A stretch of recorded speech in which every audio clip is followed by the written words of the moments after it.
Hello everyone, I hope all of you are having a good Wednesday.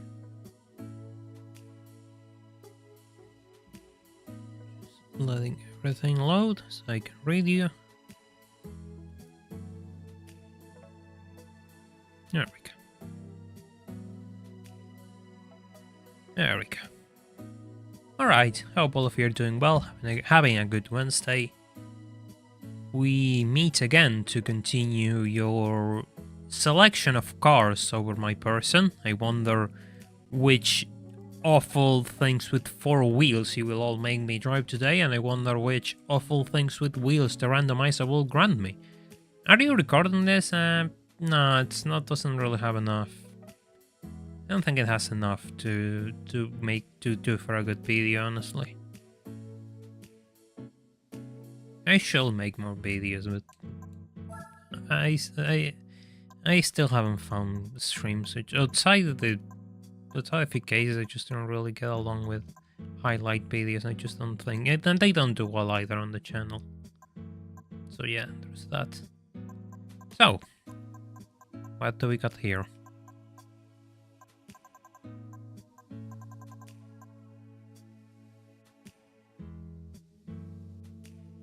Okay, yeah. I guess this is going to be relatively simple. Either we drive the SL and do Mercedes-Benz races, the SL race at least. Or, yeah, Evolution race. Let's go for 2 manufacturer races. Hey Yosukinas, hey Kitty, welcome to the stream. Welcome, hope you two are doing well. Hey Mawith, welcome to the stream, hope you're doing well. Okay, let's just go with some manufacturer races because I need to unlock cars, so...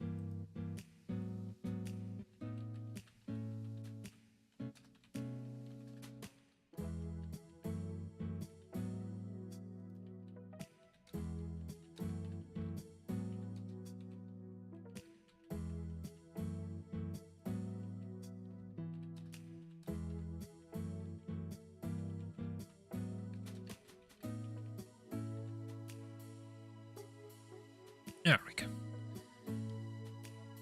Either Evolution races or Evo 6 for the Evolution. Yeah, it's gonna be Evolution, right? Evolution Mating or SL600 for the SL races. Both are 3 races long, so relatively balanced, I guess. Oh, the Evo's winning. Evo's winning, it seems.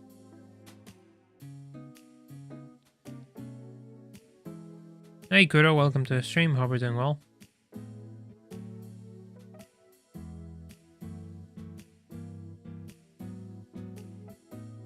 Yeah, it seems the E was gonna... Yeah, the E was taking... Yeah, the E was taking off.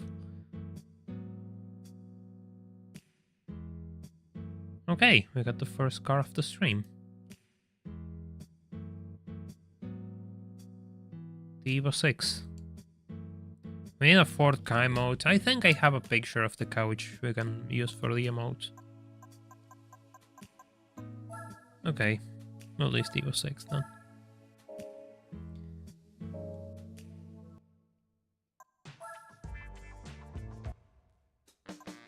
Yeah, 100 days. We can say that I advanced the game 0.1%. Each day, because we're at 100 days, we got like 10% progression.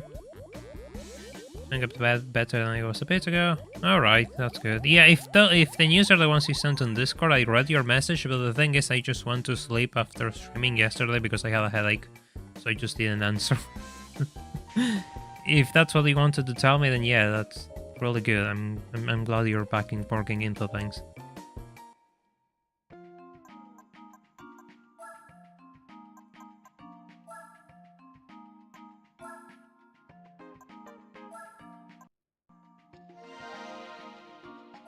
Maybe necessary.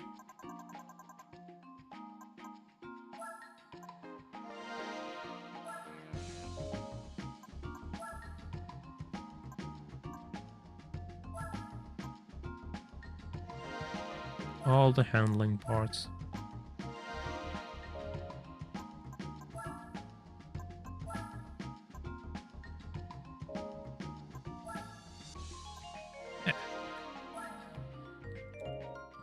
imported Evos and bring a trailer for Facebook Marketplace and specialized dealers. I'm not too sure how much they're asking for Evos, but...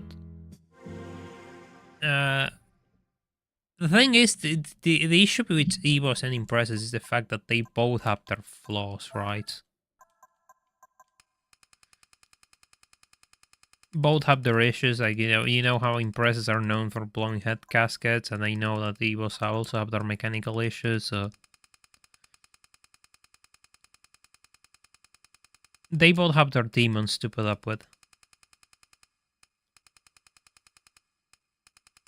Then again, the only Evo that I saw in my life, I saw it a few months ago, actually, in June, so...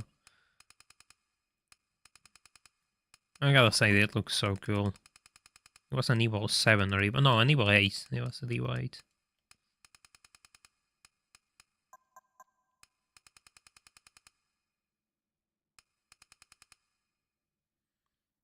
M1? The M1 is like 400 units, so it cannot be an M1. If you mean the 1M, like the 1 Series Coupe, probably, but still, I haven't so many of those at all either. But the BMW M1 is that crazy rare car from the late 70s. There's actually only 400 ever made or so, minus the pro car spec cars.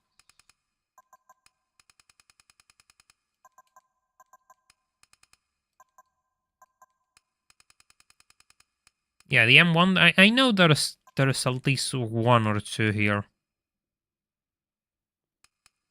I know there's at least one or two M1s, I saw them. I know they exist.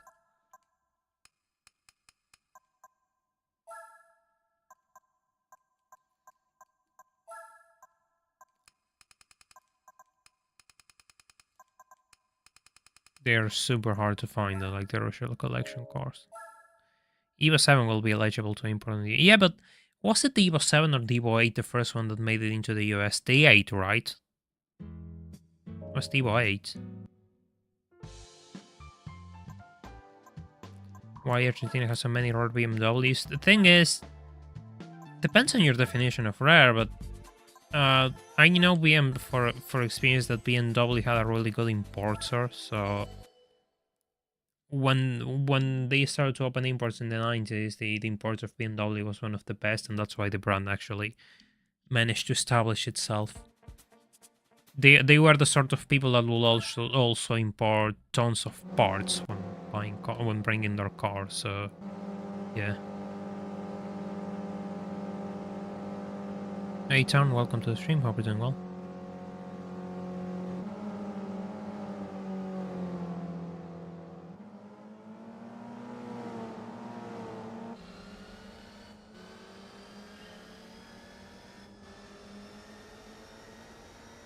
Yeah, the Evo 7 was... The Evo 8 was the first one to make it into the US shores.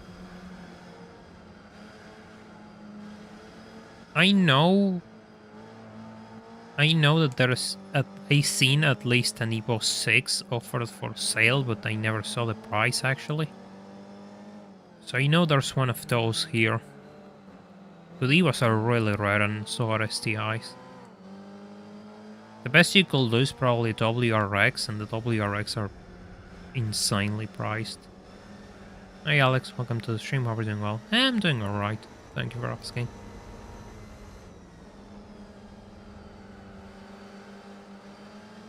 I really like that you can see a Brembo sticker on the Evo 5 under its taillights. Yeah, but there's like 5 NASCAR C2s, less than those. They were built under Ital Design branding, so because BMW wanted nothing to do with it.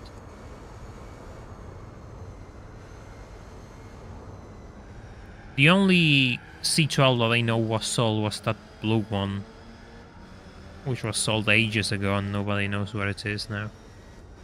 That's the only one that I know exists and is functional. My god, that's tire wear. Those tires are really green.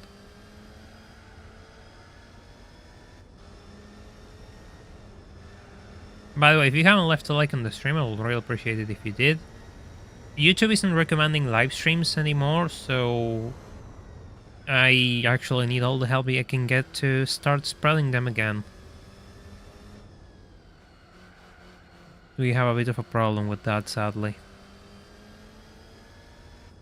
I'm not the only one who's suffering from this.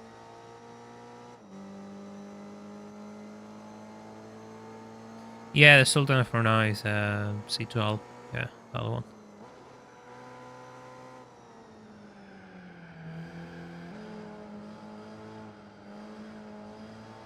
Maybe I'm a bit overpowered for this. I'll remove that muffler and see what happens. I know what happens in the 2010s and he sold it. I don't really know much about the inner workings of Brunei, but I know they had issues. And the car collection started to be purged as it started to fall into disrepair, and then they had to probably sell cars, and yeah. Looks like there won't be any more San Andreas. The save file has died. I never said that there won't be any more San Andreas, so that is not true. It will probably come starting next month again. I just want to do something different because I need something with a bit more audience than GTA. But no, I never said that the streams will stop, so don't really assume that the streams will stop unless I say so. As a basic rule of thumb, if I don't say that something is going to be done, then it's not going to be done.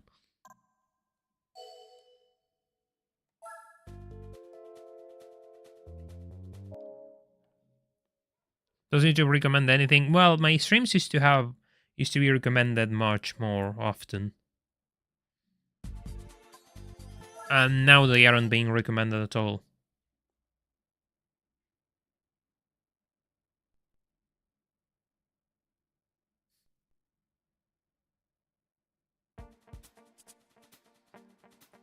Yeah, the Brunei, those Brunei orders for the Rolls-Royce / Bentley SUVs are really peculiar, actually. And they did. The crazy thing is they didn't order just one-offs. When they ordered cars, they ordered them in batches. So there's not just one. There's like 10 of those, if I recall. There's a number like 10 or 12. It's a big number for a one-person order, really.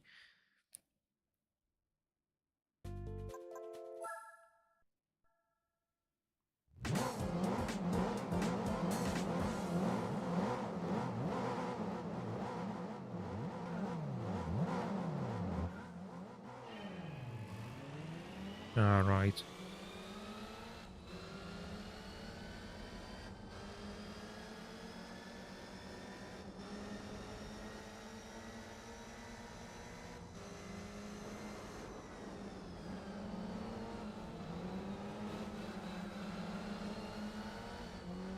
It's just really funny to me. Why will they order them in batches? But, you know, I don't have that mentality.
Yeah, Fuji 90 is pretty good, actually.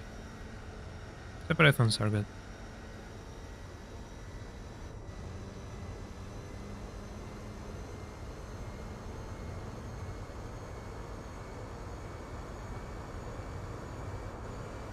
Which is funny because if it's an S73, the S70, the S-Class as a whole wasn't offered as a wagon, and yeah, those exist actually.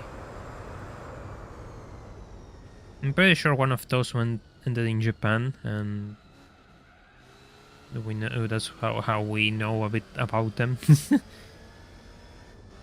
But I don't know how many of those were ordered actually. But it was more than one. Then again, if we talk about fast four doors, I think the coolest part of the Brunei collection is those four-door Ferrari 456s that they order. It's a Ferrari sedan, quite literally. And there was also an estate one built. So you had a Ferrari sedan and a Ferrari wagon. It was insanely cool. Hey Kiryu, welcome to the stream. Hope you're doing well.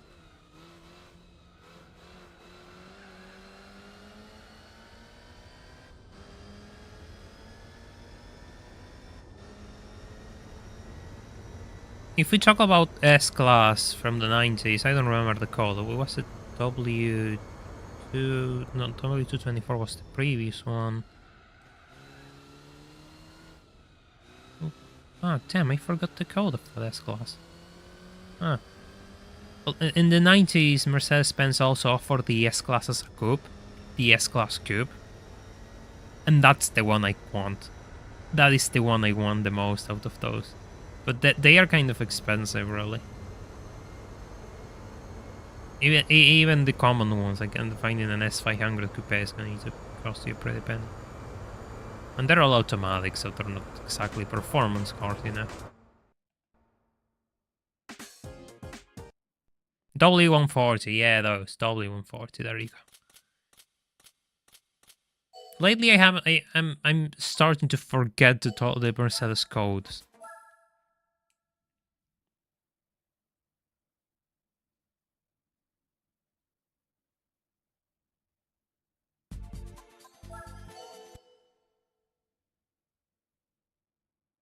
.456 Venice, yeah. Yeah, that's a car worth owning. That's something rare and cool.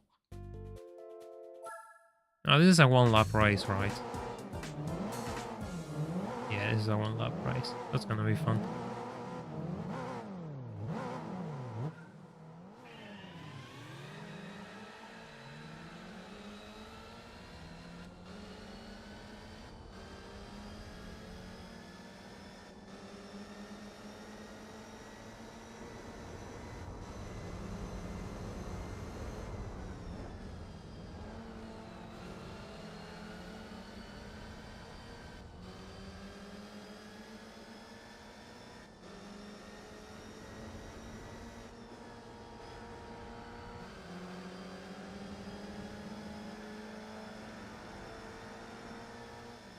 Really, if I could get my hands on a totally 140 coupe, I will be a pretty happy person. You remember a few months ago when I was looking them around? There was a green one with a kind of a matching interior. And it was a spectacular, but it was like a $30,000 car. It was an X600 though with a V12.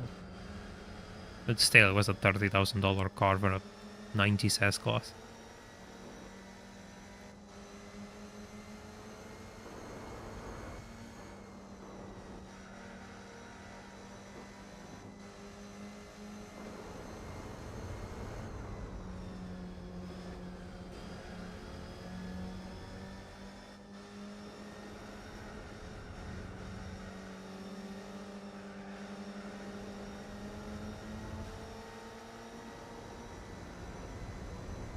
It's funny because the 456 now is actually getting some appreciation. Their values are climbing. Especially manual cars. The issue with the 456 is that most of them are automatics.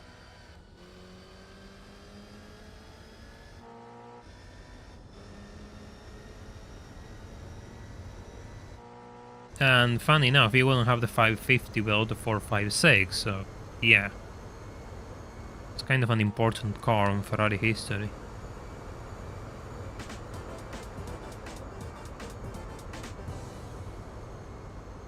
That was easier than I thought.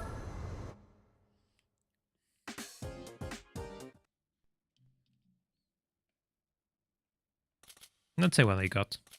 I didn't get too much money out of these races though, so I invested more on upgrades than anything else.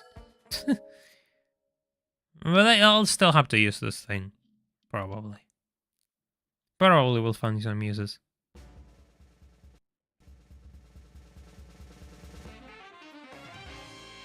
Ah. Well, there's not much to do with this thing. Kind of sucks, to be honest.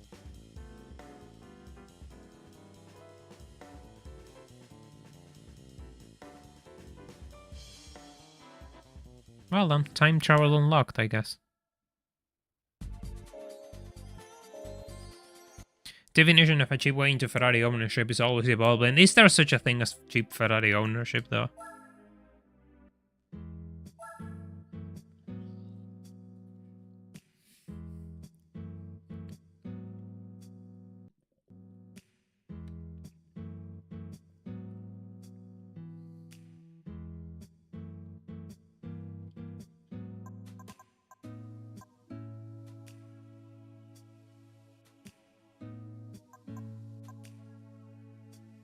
Ah, yeah, sure. Sure. Let's continue with manufacturer races.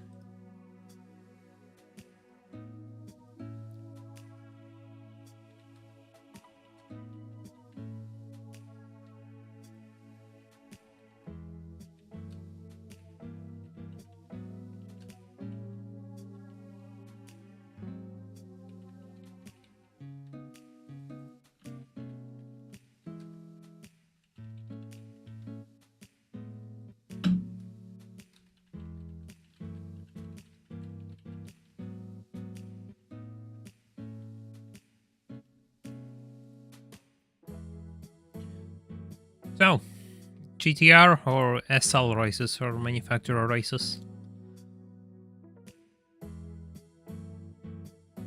SL is 3, the GTR is like 4, 5. Much longer races too.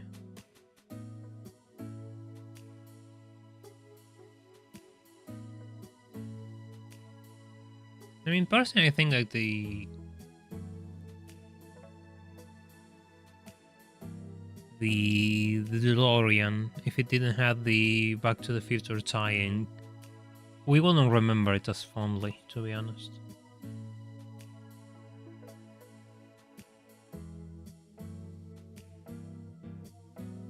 My god, that is a tight ball.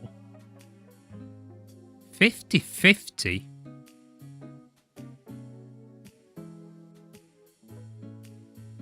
Starting to take off for the GTR.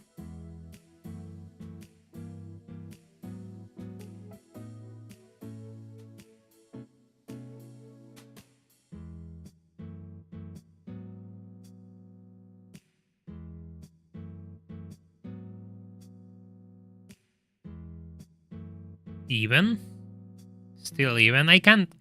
There's 29 of us and only 18 boats, so if you want to help break this tie, because we're tied at 50-50, you need to put your boats in.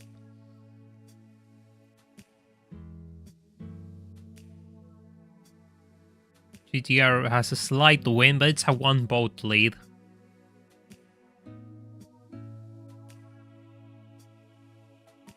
It's the GTR is pulling away. GTR is pulling away.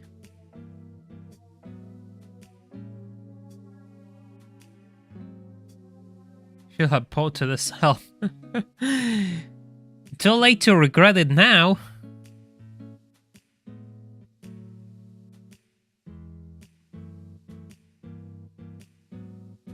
That isn't moving. That says that isn't moving. GTR wins. With 20 votes. That's a pretty tight one. That's the tightest one we had so far. Well, not so far, but one of the tightest ones.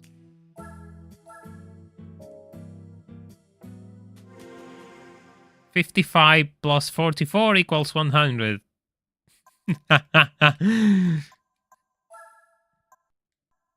I just got here. What cars are competing? The SL600 and the GTR R34, but the GTR won.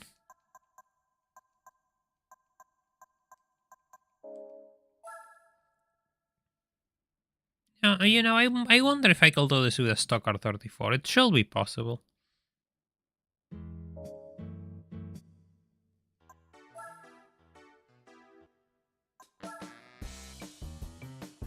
Honestly, the R129 SL is another car that I really like, but you know how much they want for one of those here?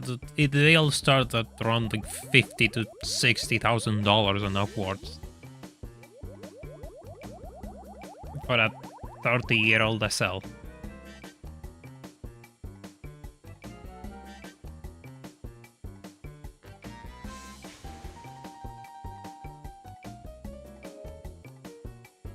Terminal understeer? No, the R34 doesn't understeer.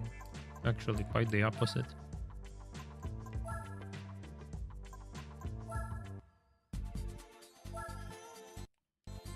That's desirable. I mean, every R34 is desirable, but yeah, the later on cars are just unobtainium.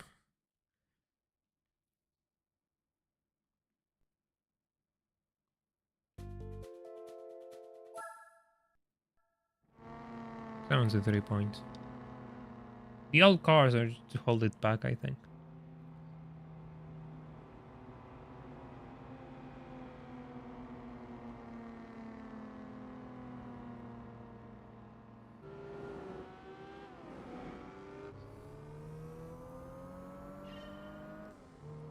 Let me tell you, these races are long.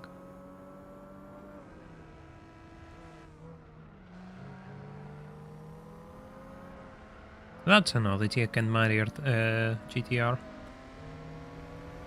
Last one before the GTR went dormant for almost 2 decades.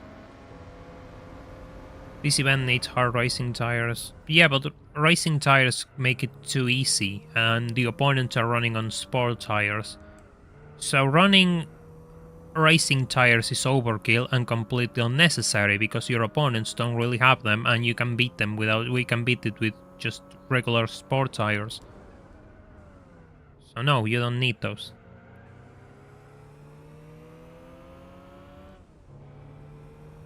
At the same time, tire wear is relatively low on the circuit.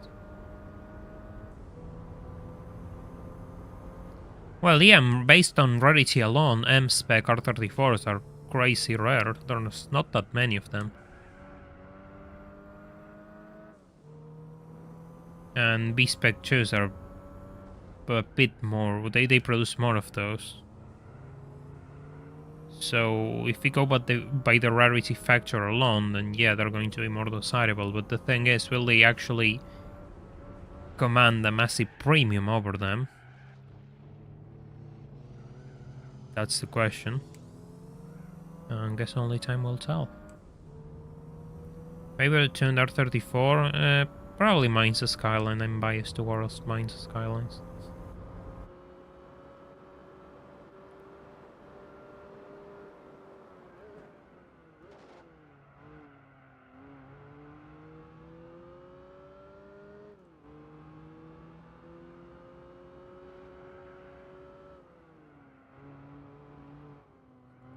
Yeah, but the set tune is like what? How many set tunes they made? 2? 3?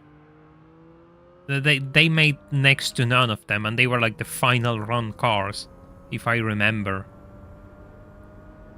The very last R34s or something like that it's something super small run.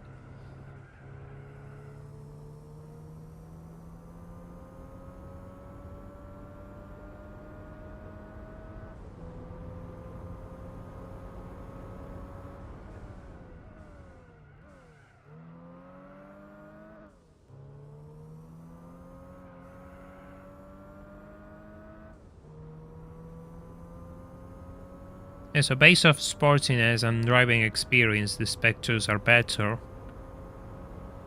But based off rarity, the M specs are much limited, because I think that there's... Correct me if I'm wrong, but as far as I remember, they made like 30-something M specs. Or at least 30-something were sold the year it was released. I'm not too sure about that, don't quote me, but I know that the numbers of M-Spec is so really small.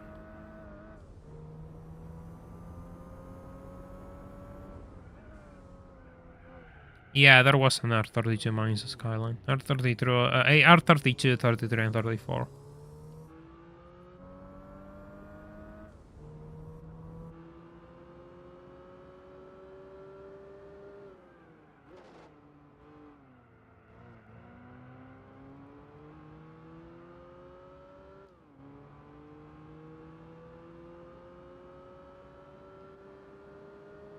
Honestly, I think the R34 is a pretty nice car. It has much more merit than the Supra as a sport car for sure.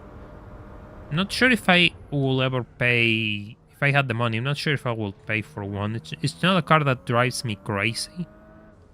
I think it's a really cool car, sure, but it doesn't drive me crazy to buy one. I prefer the R32 actually, if I had to pick a GTR.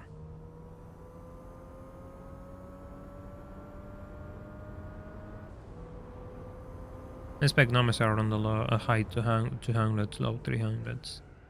Yeah, so that's really limited. As far as I recall, the M-Spec was an attempt to make a more luxurious, in quotation marks, GTR. So it has a softer ride as a whole. The setup was a bit softer and the interior was a bit different, I think. Different seats. It's kind of hard to find details about these cars. It's funny because everyone adores them, but finding accurate spec sheets and differences which were translated into English is kind of hard still. I would like to rate those differences, so I have them in my brain.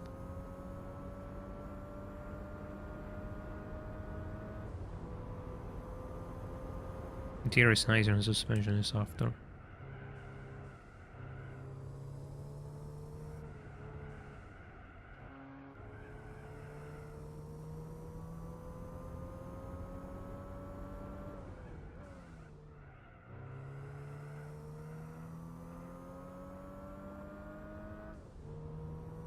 By the way, if you haven't left a like on this stream, I would really appreciate it if you did. We're trying to beat YouTube's questionable algorithm, which is hampering streams, so if you can leave a like on this and maybe share it around, I guess, it will help me out a lot.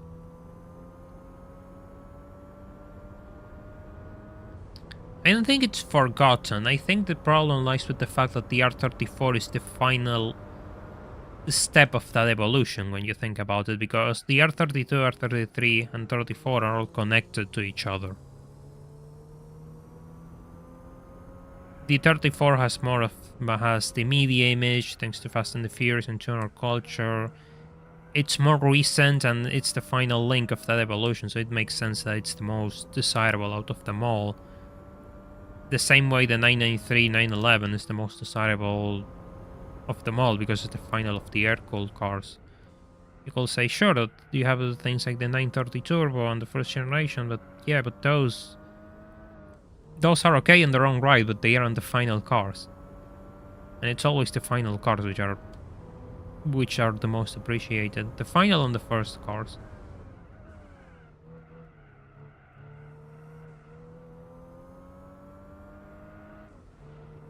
No, that isn't fair. The R34 has its merits, has its own merit, and it has all its merits on its own right, really.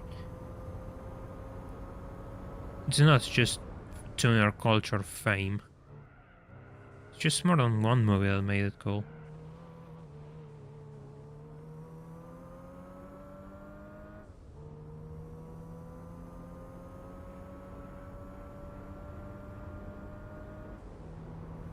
Yeah, and the Supra, but I always say the same about the Supra, and yes, the Supra is a nice car, but the thing is, people assume that it's a sport car and it's a GT car. If I got paid for the amount of times I said that, I will have my own A80 Supra by now. What am I doing? I think I need to increase the volume, the engine sound volume. It's too low, I don't hear the engine at all. Now that I realize. Probably just one or two stages. Oh.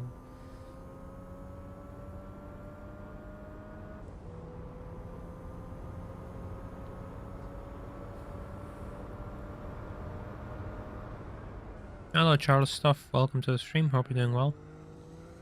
Generally never heard about the Supra outside Fast and Furious. This is a generational thing. I mean, I first discovered the Supra in Gran Turismo, by example. I discovered all of those cars in Gran Turismo first. Seeing them in the movie isn't the same as actually knowing them. Can barely hear the game audio. Yeah, I'm using my headphones and I can barely hear the engine sounds.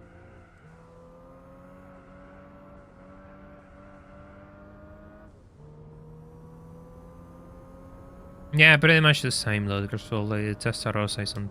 It's more of a GT, absolutely.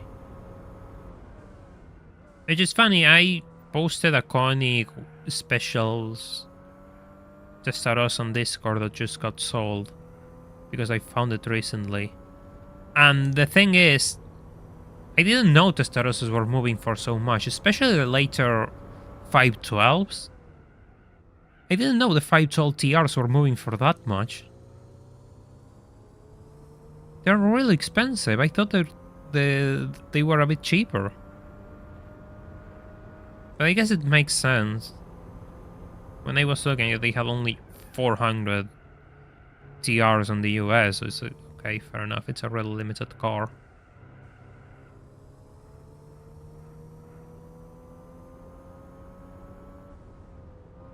Yeah, the imports are for the Skylines. That's a whole story in itself.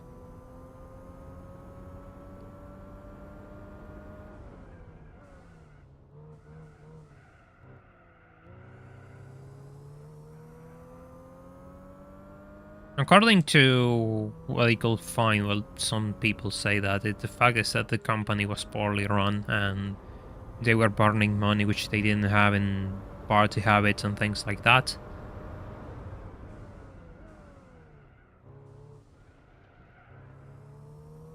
So it's a shame that the only importers of Skylines were kind of questionable people.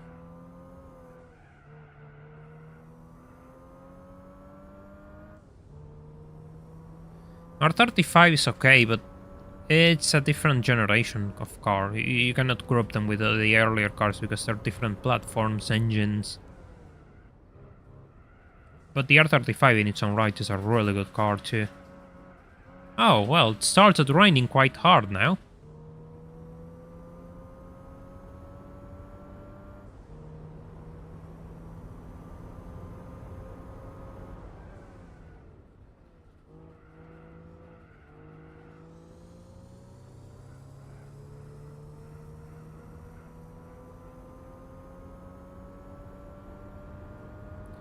R35 was an impressive car on release, now it's just a JDM Whip fanboy car. I mean, it's still impressive.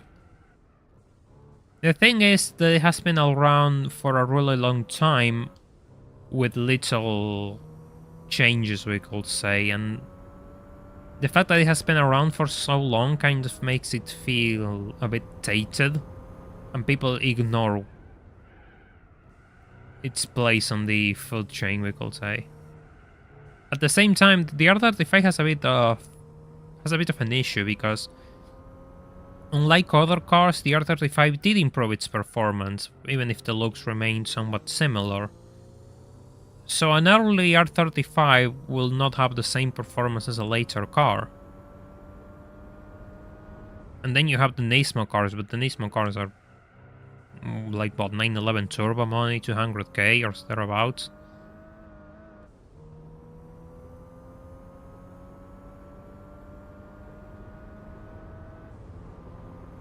Running out rain to indicate persons like the skies, people saying like the skies blue. I'm not complaining, I'm just saying that it's raining. We had pretty cloudy and rainy week here. All the people that was complaining about cold, well, we had cold but clear and sunny days. I wonder, now they're probably complaining about the rain. People like to complain about everything. I don't think the Murcielago was made for too many years. I mean, I don't think Lamborghini had that problem because Lamborghini made much less Murcielagos than Nissan made GTRs, I think. And to make it worse, most of the Murcielagos are all E-gear cars. Finding a manual Murcielago is an absolute nightmare.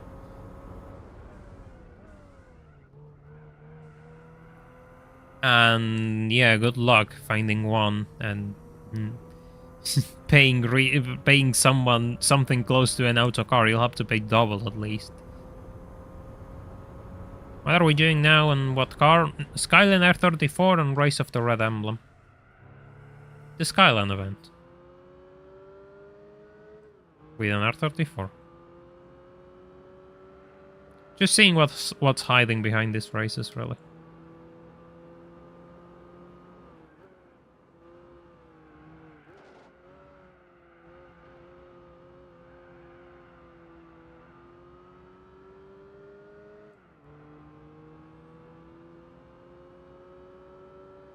As far as I know, Murcielago manuals were built only for the early cars, right? The rest didn't have that as an option even.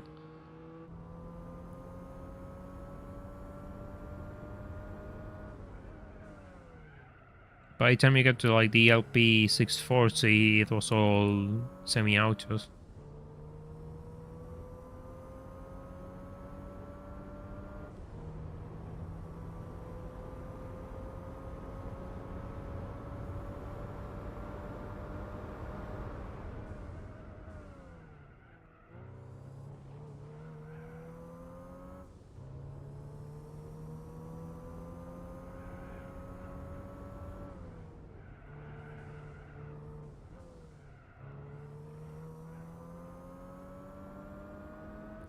Seconds over the other 33.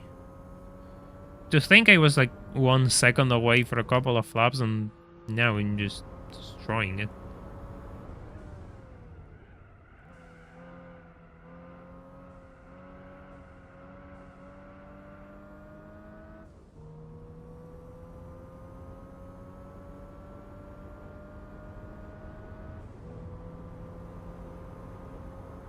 Yeah, personally I think the Murcielago was okay.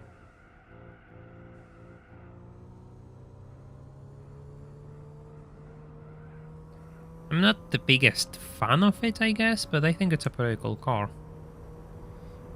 The problem with the Murcielago and cars like that for me is that it all depends on the specification of the car. If it's a bad color, the car just goes over my head. If it's a good color, then I'll notice it. But good colors tend to be rare and limited.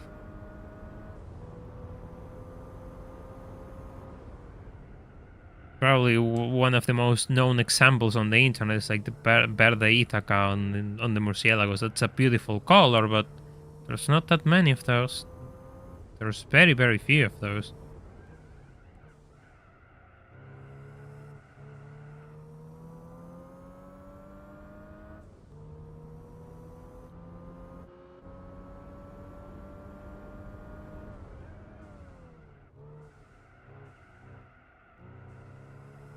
Yeah, the Diablo BTs are super cool, actually. But I think they're pretty much the one everyone wants, so yeah. You may say, oh, but the SP, yeah, the SPs are cool. But the later BTs are actually a bit more manageable with the all-wheel drive system. Or so the story goes. I haven't driven one. Maybe if this channel goes big enough, I can drive one of those things, but for the time being, I'm limited to GT4 cars and other games.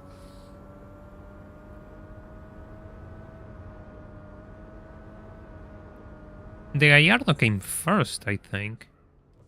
They don't look similar at all.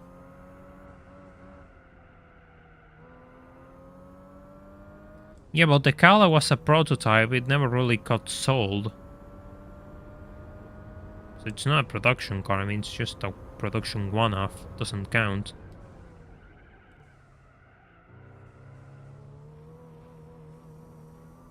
Well then, do we have to survive for 2 laps with shot tires? So, yeah, okay, it's fine, I'm like 30 seconds ahead.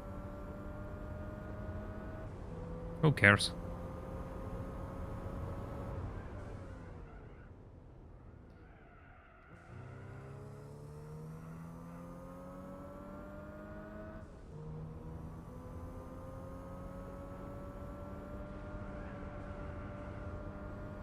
That must have all been a bit average. I don't know. I think they made some pretty cool cars.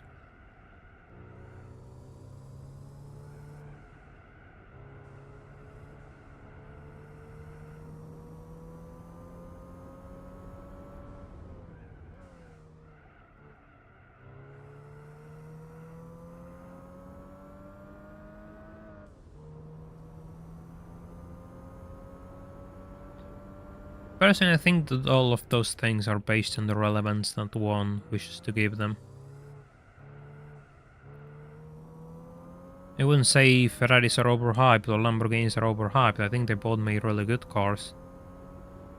But the thing is that I know that there are some good cars, some bad cars, cars that I like, cars that I don't like. It's just that simple. Singling the entire brand out is a bit harsh, I guess.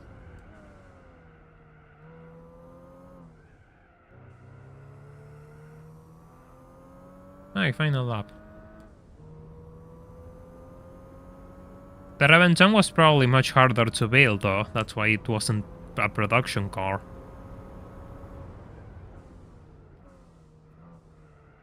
Sometimes you're limited by reality.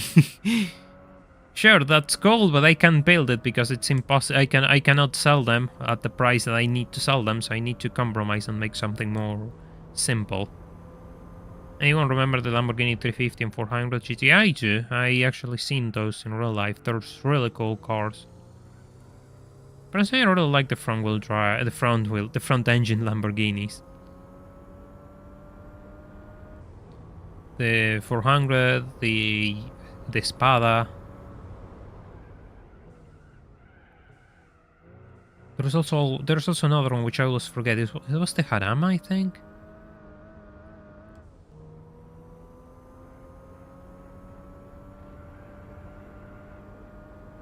There's one which I always forget of the front engine cars. But I think they're really cool. Personally, I really like them. I have the same thing with front engine Ferraris. I really like front engine Ferraris for some reason.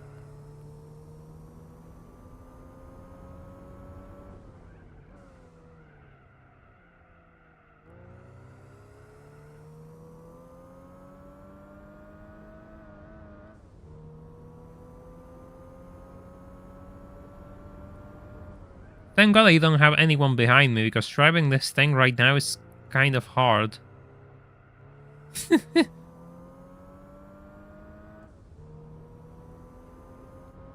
I'm asking too much out of those front tires. The Porter 33 probably thinks it has a chance to catch up to me in the final corners of the circuit.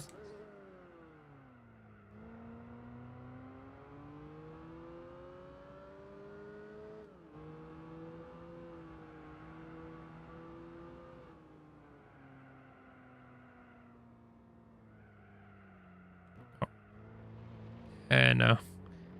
No, it's not going to respond.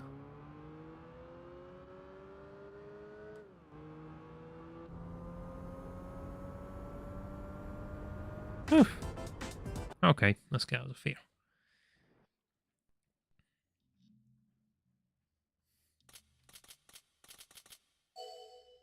By the way, if you haven't left a like on the stream, I would really appreciate it if you did. I'm trying to beat YouTube's questionable algorithm, which is hampering streams, so any sort of help you can give me to beat the machine, I will appreciate it, so we can bring this channel to more people.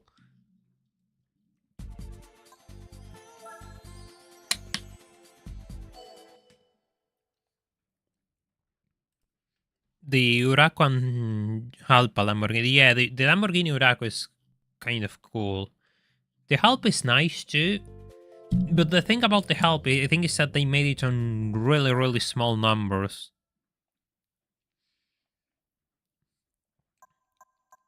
There was a bit more. There was more Uracos, if I recall.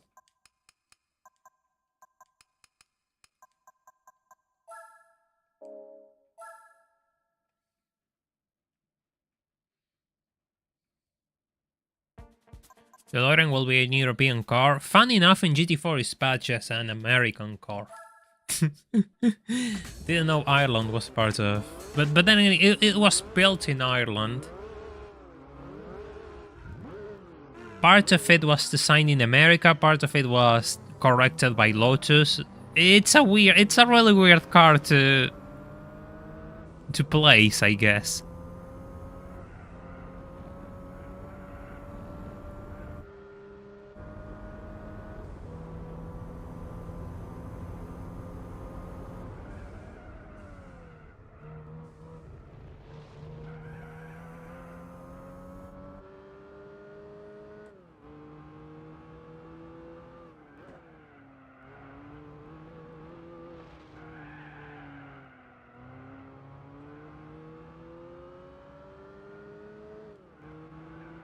Oh.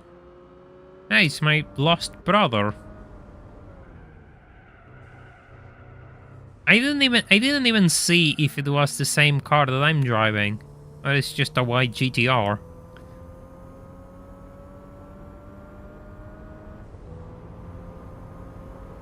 The Sesto Elemento as a concept is cool. I'm not the biggest fan of its design, but it's a functional car. It's a pretty functional car, and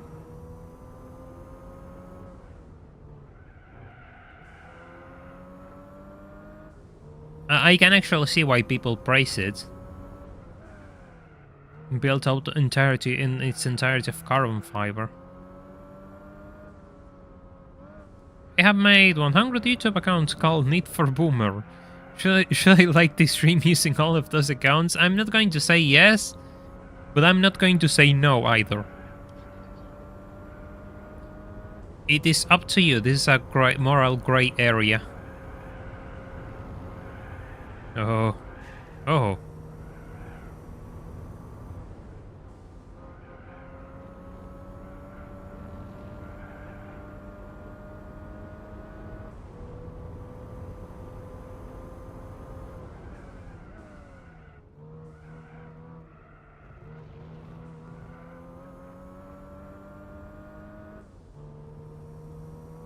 Yeah, it's functional instead of being a design masterpiece. There's nothing wrong with a car being functional. It's like the McLaren Senna. A lot of people talk a lot of shit about the McLaren Senna, but it was a functional design. Now, it looks weird. Well, it doesn't matter. It's supposed to be functional.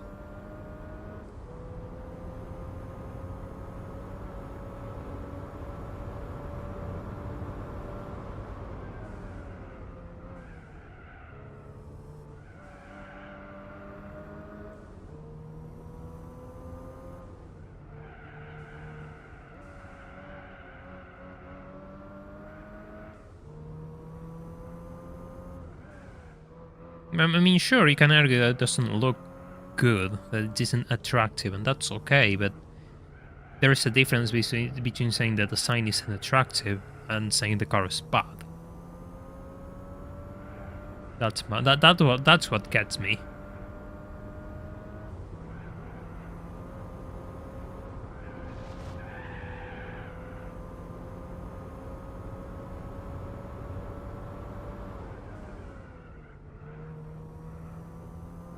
Do you mean a Ferrari performing the same level at the same level than a Golf?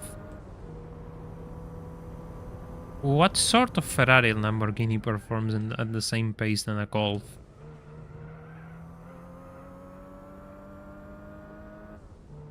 One car that I dislike even from a technical standpoint is the McLaren Speedtail. That kind of came and went, didn't it? I kind of like the design of the Speedtail, actually.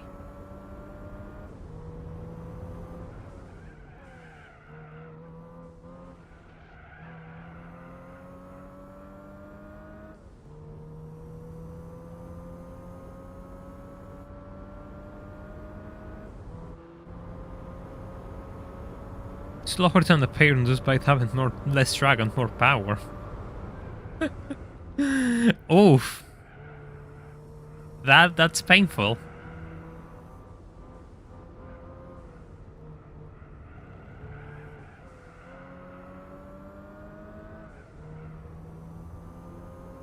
But yeah, it kind of... I remember it being really hyped and then it just kind of... fell flat.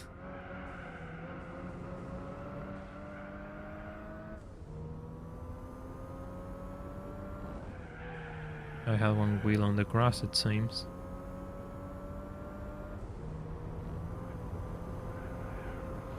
McLaren hasn't done anything good since the F1.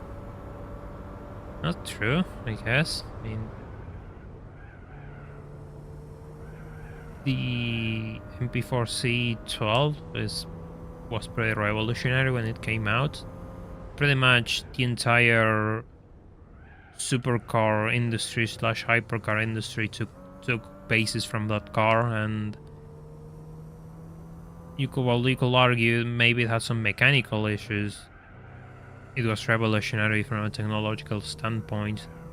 Having the entire chassis built out of carbon fiber was unheard of when it released, and it's still a pretty damn good car. Then they follow with the Sport Series, I think it was the 650S. I guess then follow the 720 and the smaller cars, but well, you could say that there were a few issues because true, there are a few build quality issues, there are also a few mechanical issues which have to be sorted. The cars are really good. There's no denying that.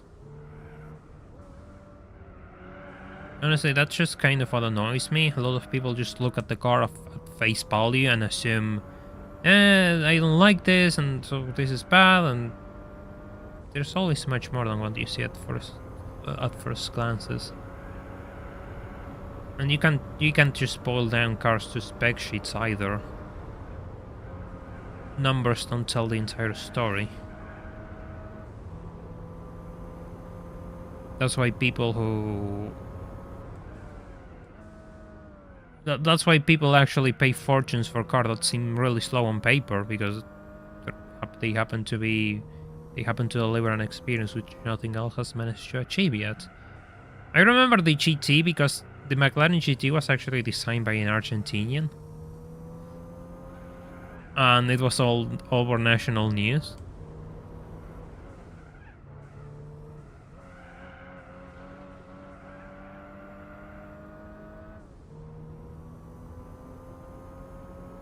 Yeah, the MP412C has a reliability issue. Has a proven track record of reliability issues, yes. I did mention that when I was talking about it. They started to improve things with each evolution, but yeah. If you get your hands in one, be prepared because they have the potential to bankrupt you.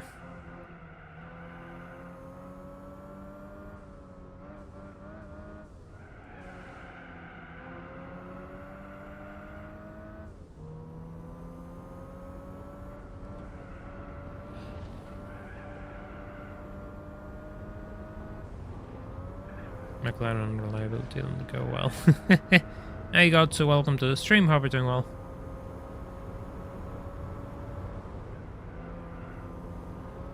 I will say performance and reliability aren't good friends.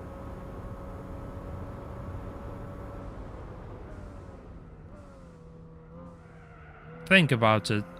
The more performance you want to extract out of something, the closer you push its limits, the closer you're moving towards its limits. So you are always in this really fine line between high performance and complete unreliability.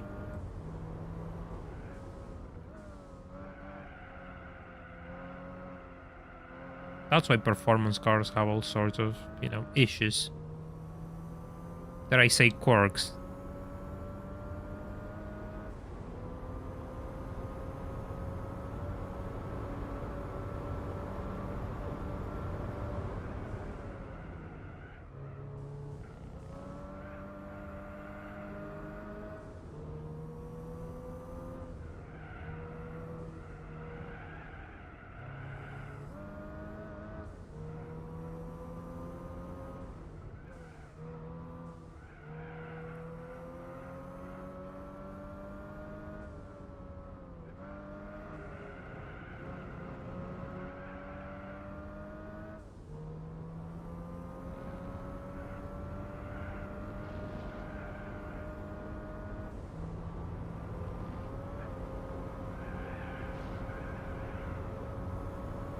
Fastest lap? Oh.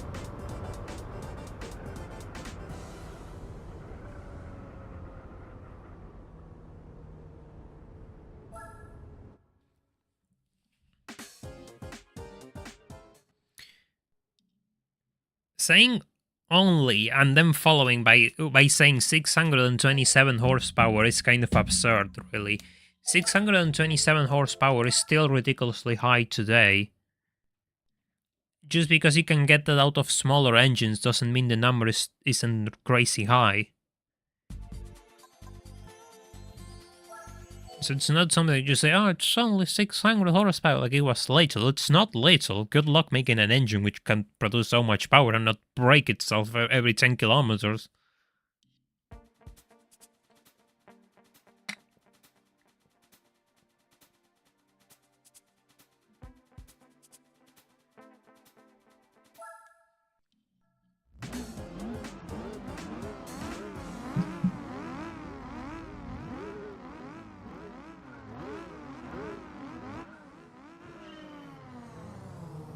No.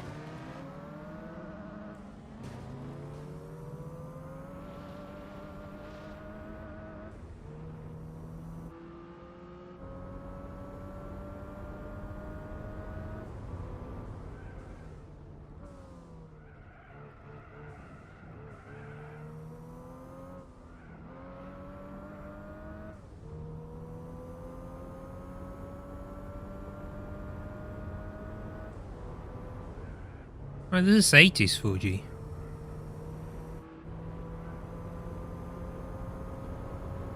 Honestly, that's just a really short-sighted conclusion if people go and say it has less power than expected. How much do you expect it to have?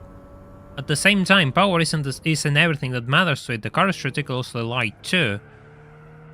So you have a ridiculously light car, of course it's going to work with much less power than your competitors. There's a lot of assumptions in those statements, and they all come from just not really looking into it.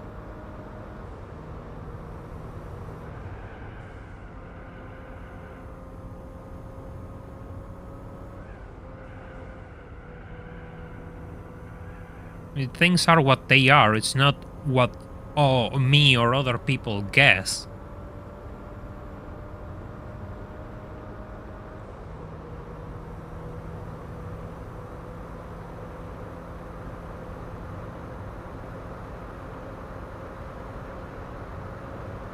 Yeah, the race Fuji is the longest one by differences, by a big margin, and the other ones are a bit shorter.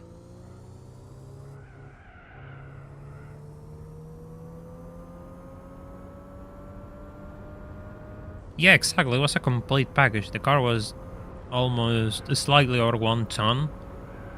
Really powerful engine. Not only really powerful, but over-engineered, able to withstand a lot of abuse and reliable. So it was a complete package. Not only that, the EV110... The EV110 the engine was smaller, right, but it had 4 turbos, as you say. It had an all-wheel drive system, which made it much heavier.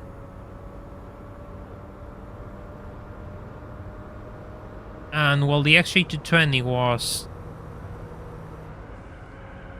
The XJ220 was a bit underpowered compared to the EV110 and following F1, it was also in the middle between those two when it comes to weight, being heavier than the F1 but lighter than the EV110, being only rear-wheel drive.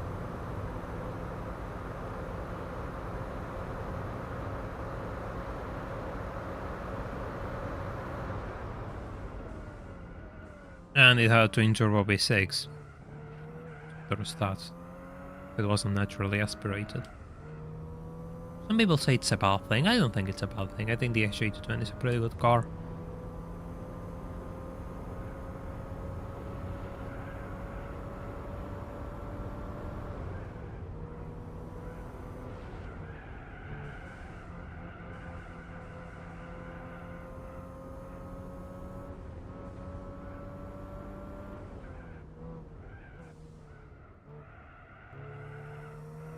Yeah, the W12s, the Volkswagen W12s are a pretty curious case, actually.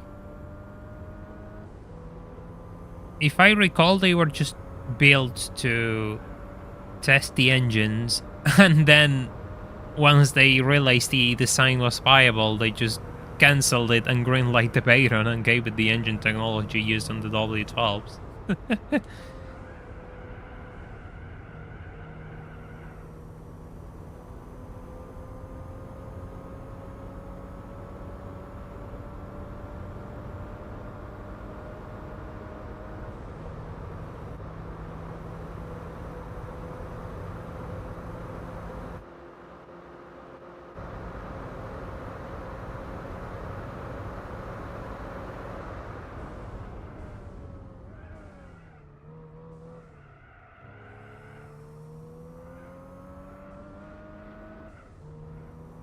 Yeah, well, the period, well, the X320 had a short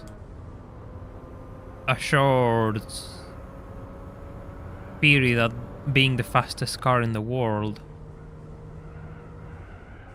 It's still an impressive car.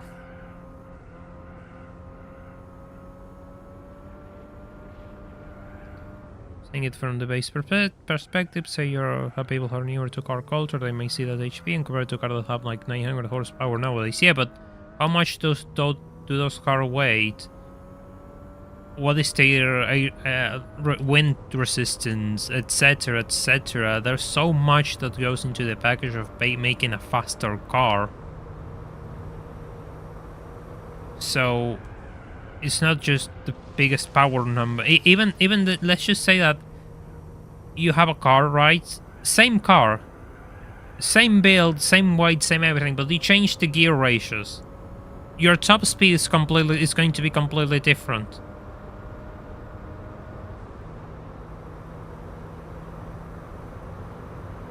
Even things like tire pressure will start to make a difference at top speed runs. It's insane.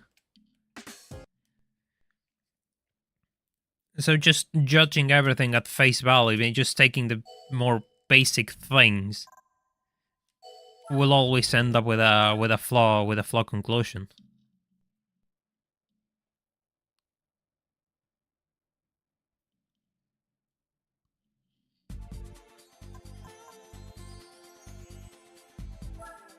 I mean, I don't know. That seems like newer people. I don't know what newer people think, really. I don't think that. I think that's just a bit of an assumption, really. I don't know. It doesn't make much sense to me.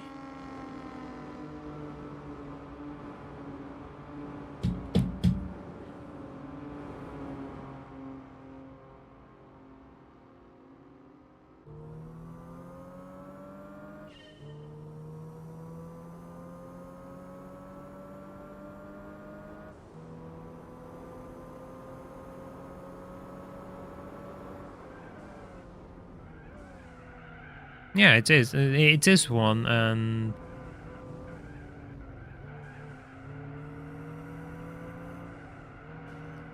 no, me neither. But the thing is that I don't really know what people will think when they're reading through a list of faster cars ever made. It's just that simple. I don't know if they'll just look at the names, look at the numbers, look at both. It gets into a really murky territory of individual, you know, how everyone appreciates information or interprets their information given to them. I cannot say that everyone under the age of 25 will think that more power makes the car faster and will not understand why a McLaren F1, which was built in the early 90s, is suddenly one of the fastest cars ever made and stayed there for over 10 years. I don't know, I just don't feel qualified enough to make that assumption about a broader spectrum of people, really.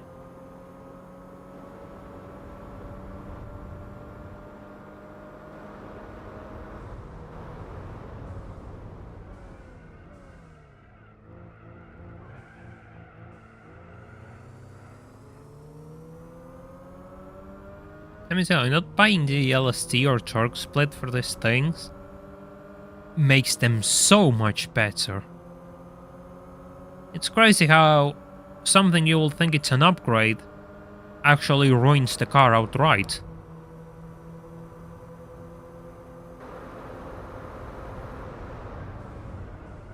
Isn't the V8 Vantage with like those twin superchargers around 550 to 600 horsepower? That's a crazy ass car. That's a crazy ass car. Twin superchargers on a V8. That's one car that I will love to get my hands on one day. I don't care. I just think they're not only they look cool. They look cool. They sound cool. They are rare because there's not that many V8 Vantage from the 90s, like the supercharged ones. Hey, Holly, welcome to the stream. Hope you're doing well.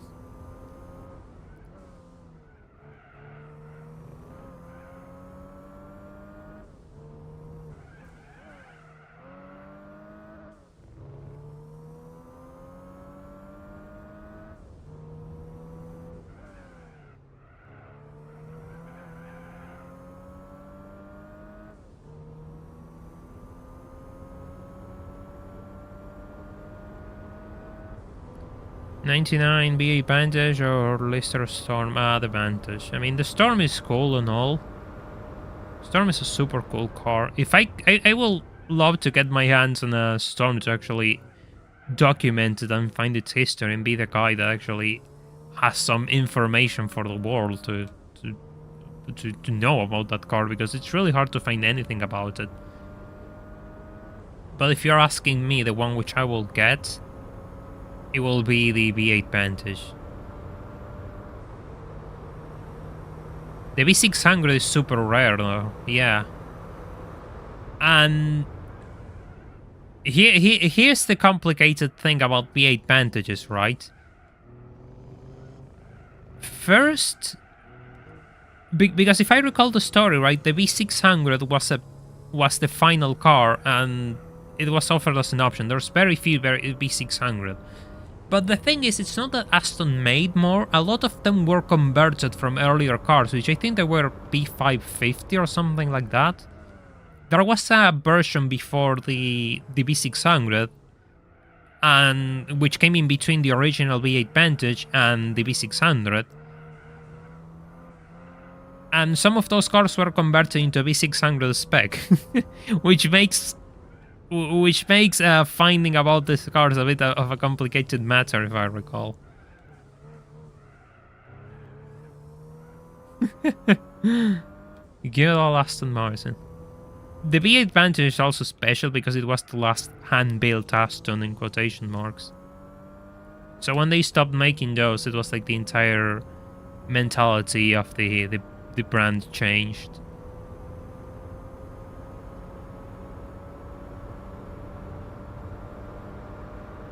I think the DB7 is a really good looking car, personally. V600 was a run-out model. Yeah, based on the 550, yeah.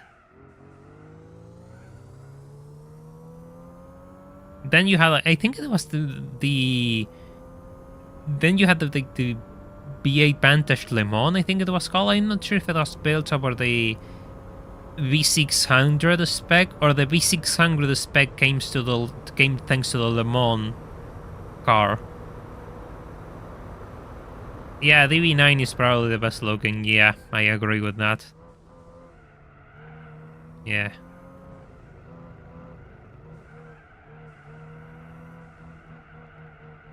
DV9 in California Sage. I will not accept any other colors.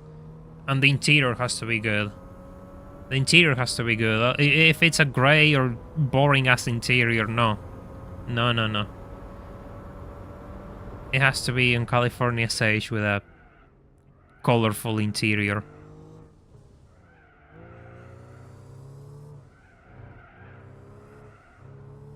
Funny because Aston Martin at the time wasn't doing anything in Le Mans. Yeah, I was talking about those scooter. Like there's a V8 Vantage called Le Mans Edition. I don't remember if it if it was the basis for the V600 cars, or if it was built after the V600 cars and it was like a version of the V600.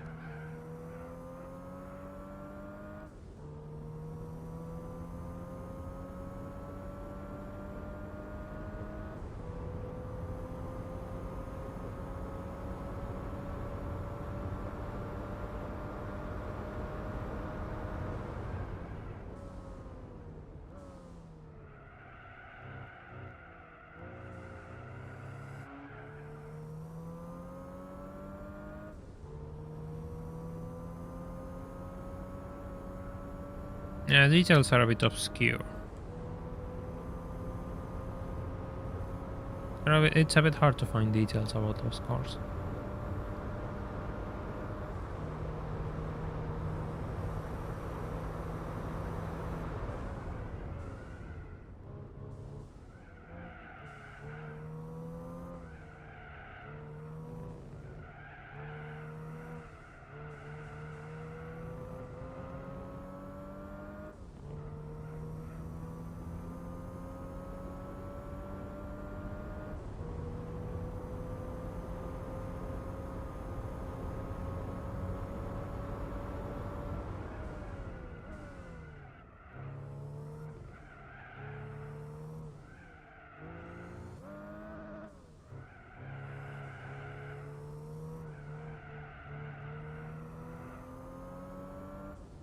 Yeah, that's why you cannot take games as a benchmark for how a car will be, because in every game it's gonna be different. I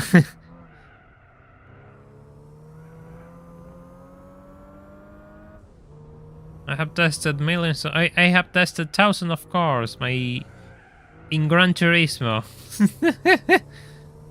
Yeah, it's gonna be accurate. The Le Mans edition were the last P8 Vantages ever made. Yeah, when the model was discontinued in the year 2000. Thanks, Beezer. Yeah, there it is. So they came after. Okay.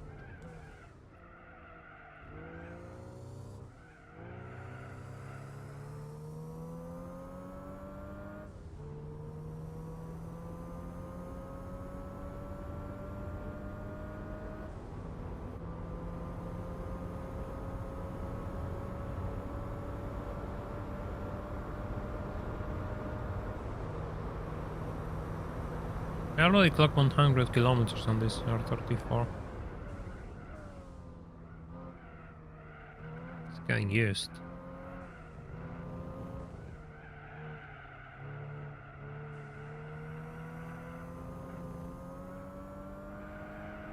Yeah, but the GT2 Scooters is stupidly good. Unnecessarily good. I say GT3 and GT4 Scooters a bit more reasonable. The GT2 Scooter is like an F1 car. It doesn't make any sense. The turbo lag part is accurate. Yeah, pretty much.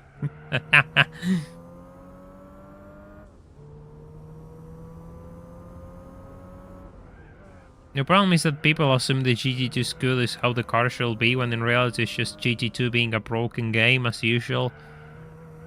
And no. No, it's not an F1 car on a different body.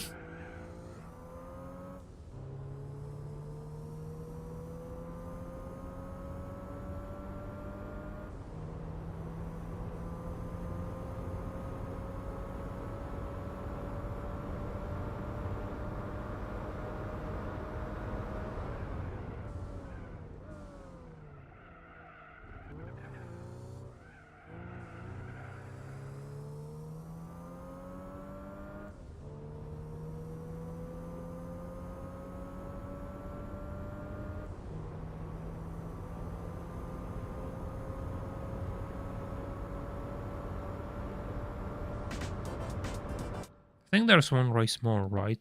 This is the fourth one.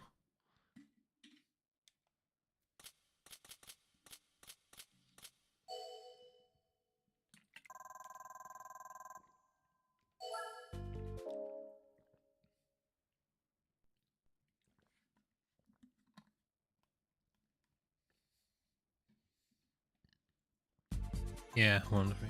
Oh, 6 lap at Suzuka.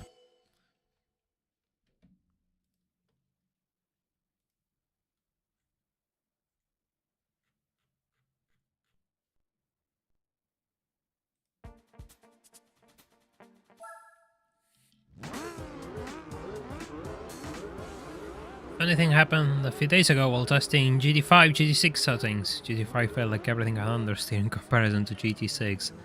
I really need to set up GT5.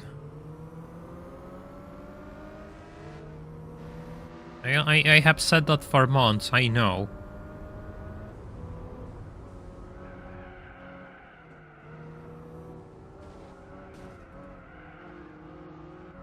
That's a pretty nice shade of red.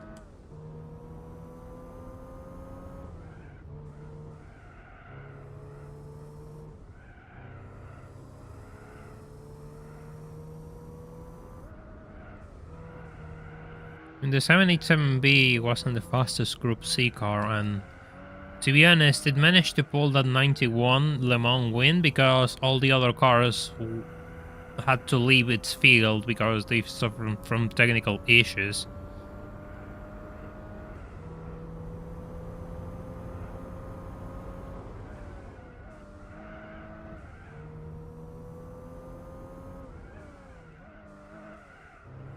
It will be so cool if you happen to get the B8 Vantage after this race.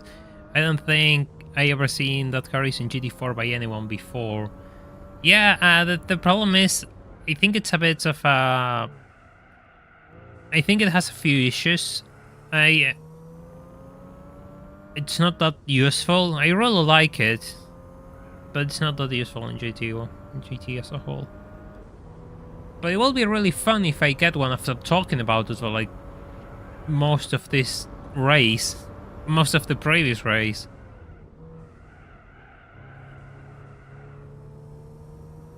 Same reason the BMW LMR. No, the BMW LMR won because Toyota is a brand with miserable fortune. And their tires gave up and the right before the end of the race. That's why they lost and BMW won. What's stopping you? Usually I just get really focused on working on videos and I ignore everything else. And I need to find a copy of GT5. And setting up emulators isn't that simple. It takes time. You need to test everything, make sure it doesn't crash, make sure this and the other settings work with your PC. It takes a bit of effort.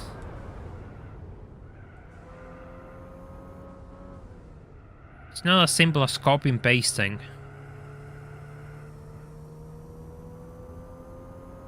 There's always troubleshooting to do.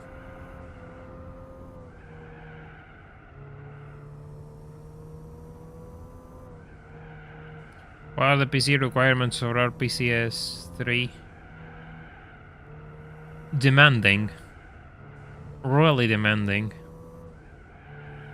That's as much as I can tell you.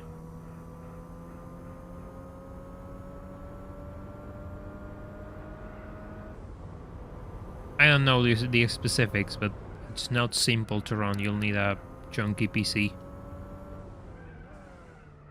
To agree with you, the Vantage will surely handle like similar to an aircraft carrier.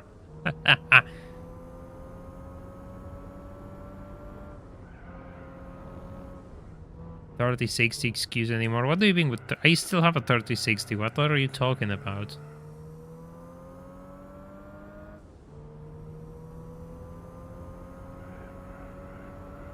Everything else is controller stuff and the like. Yeah, I'm finding the game.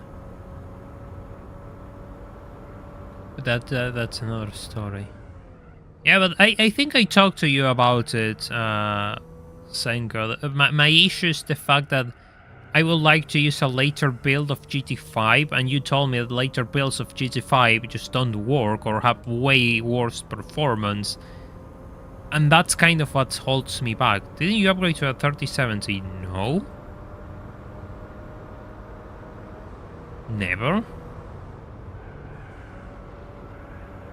I didn't make enough to upgrade to a 3070.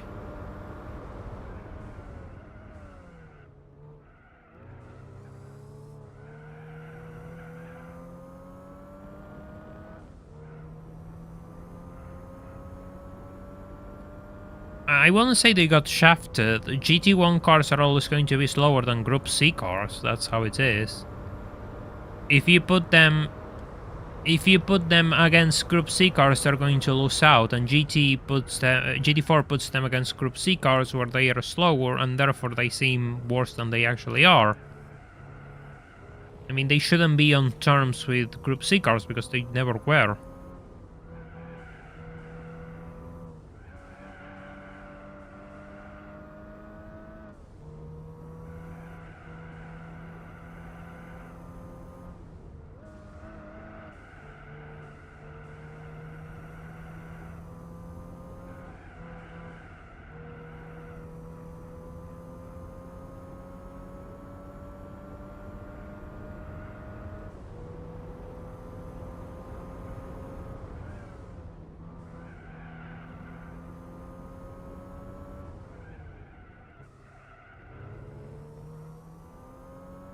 Yeah, CPU I'm not concerned. My CPU is fine. Not so much concerned about the specs, but the capability, the stability of the games.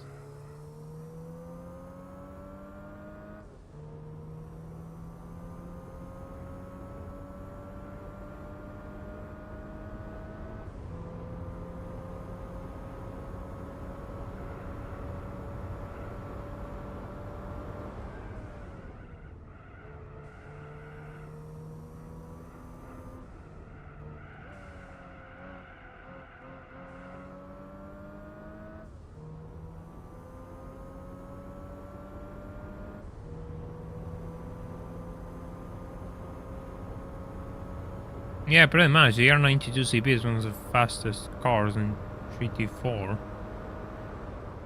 Allow me to doubt.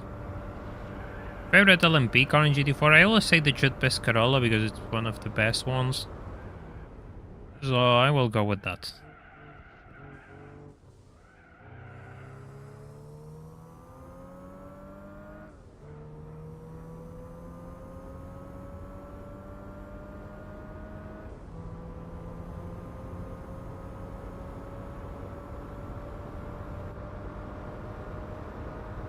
By the way, if you haven't left a like on the stream, I would really appreciate it if you did, so we can give YouTube a lesson and we can start recommending these streams again.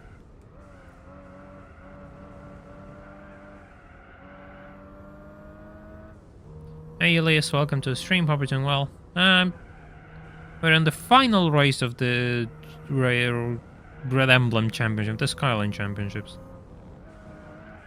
Or a single race event, more like championship, so yeah, we'll see what we'll get a new prize car after this.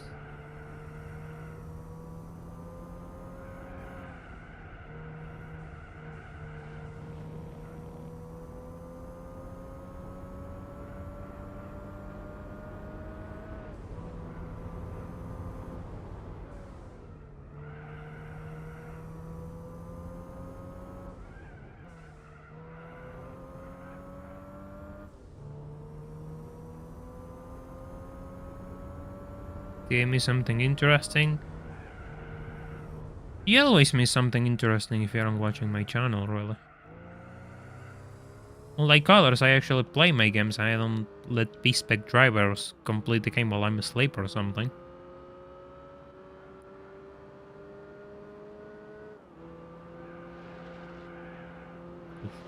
Eh.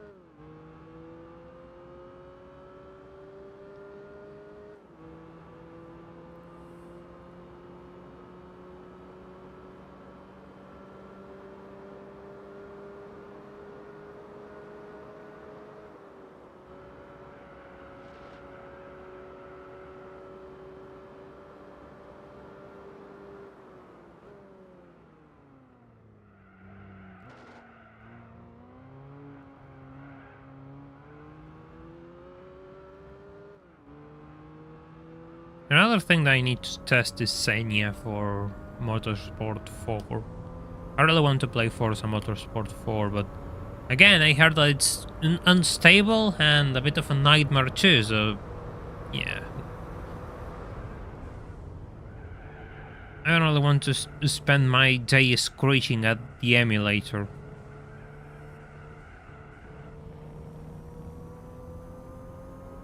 Because it doesn't work.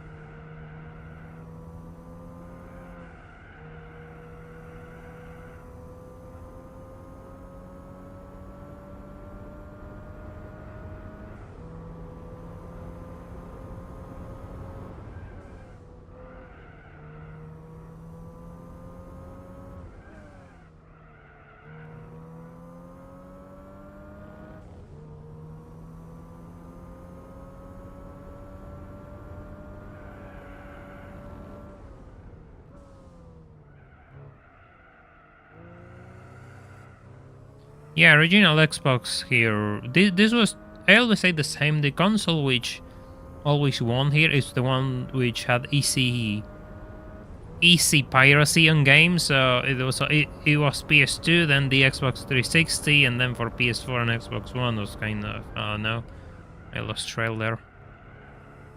Why don't you try Forza Motorsport 3 first? Because I didn't think about it, and I know 4 is the one everyone talks about. I would like to try 1 and 2 first, but I know that they are near impossible to run, and I'm not going to get my hands on an original Xbox. What makes you think I can afford an original Xbox? And the games.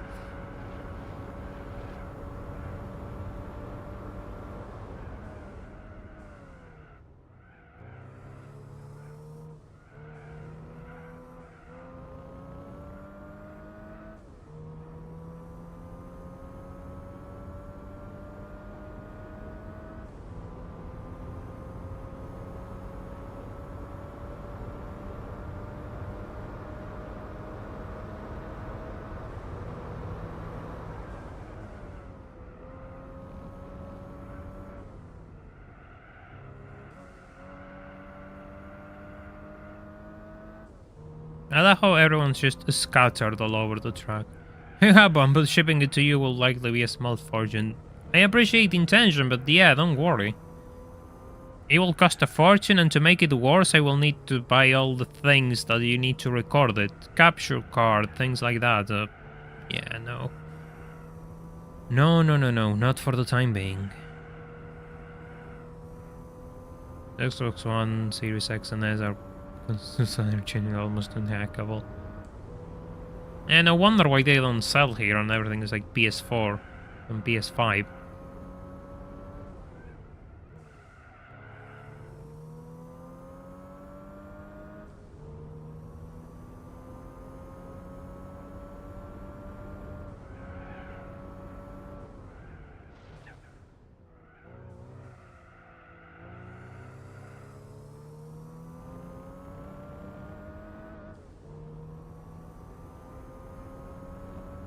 Ah, I didn't touch the cones. Damn it.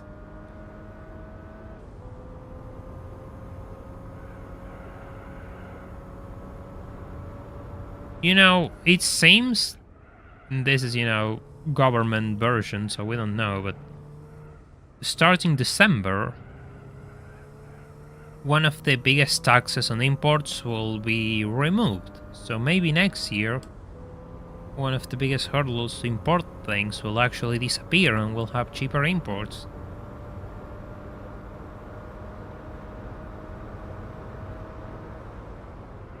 We'll have to wait and see. It should come down by September and disappear by December or early next year. And that tax does affect Steam games, by example.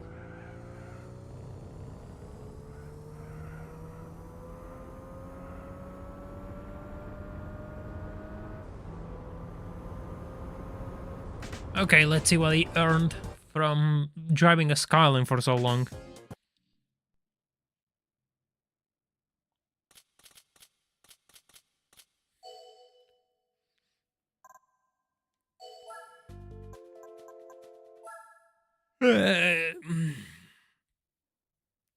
Yeah, we'll have to see if that actually happens, but for the time being, a few things that they promised are happening, so we'll have to wait and see. Of course, I get totally not a Skyline. Of course, I just spend an hour racing Skylines to get a not Skyline, but it was sold as a Skyline in Japan, so therefore it's a Skyline. God damn it. God damn it. Seriously.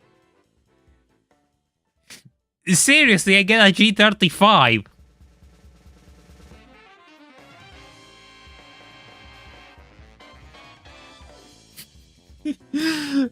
Seriously, I got a G35 out of this.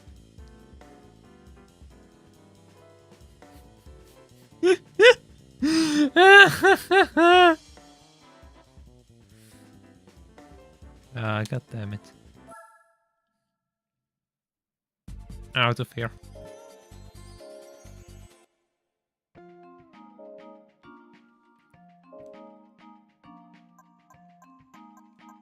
Let me check something.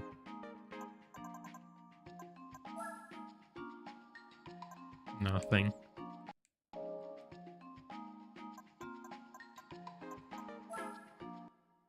That P8 Vantage looks so strange.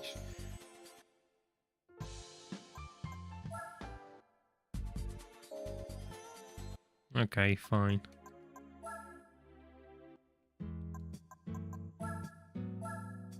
Fine. Time for a new poll.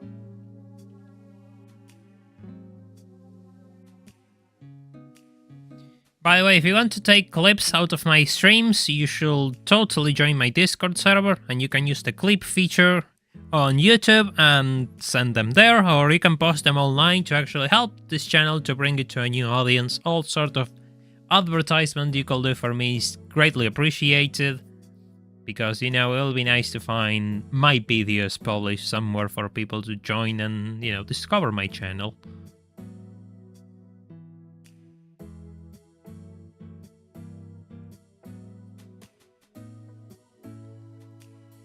Yes, oof, SL is winning. SL is winning. Man, the color is beautiful. Color is beautiful.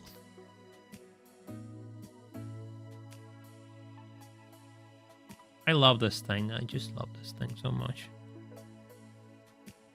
Also, while you're voting, make sure to leave a like on the stream if you haven't already, so we can bring this channel to more people as well.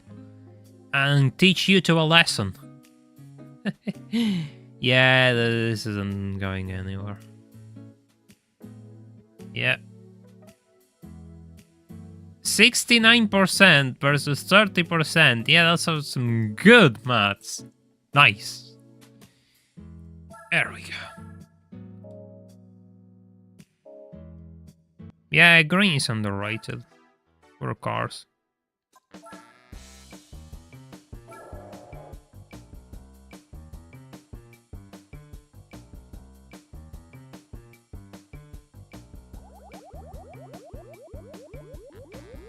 You know, I should put a wing on this thing, but in reality it will be such an insult to the beauty of this car that I'm going to make the sacrifice of it driving like absolute trash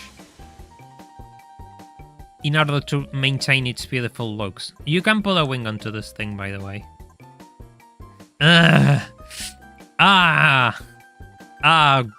God, it's so awful. I love the B12 badging on the side, though. Makes me feel so much better with myself, knowing that I have a B12 instead of a pedestrian B8.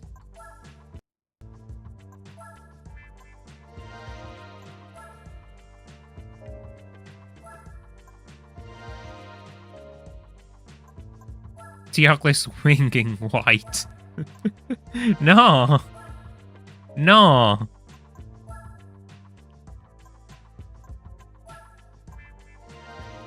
The SL55 performed better than the 65. Yeah, because the 65 is a ridiculously heavy car. It's almost useless. And everyone thinks, oh, the 65 is more powerful. But no.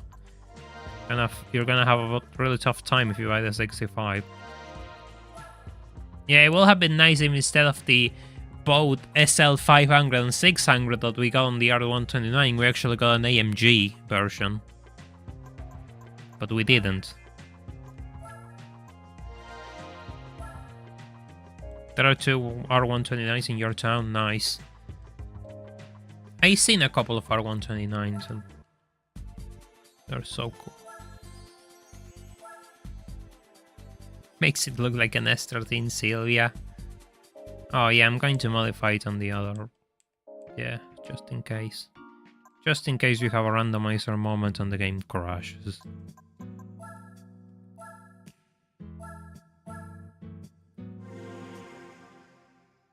More weight, please.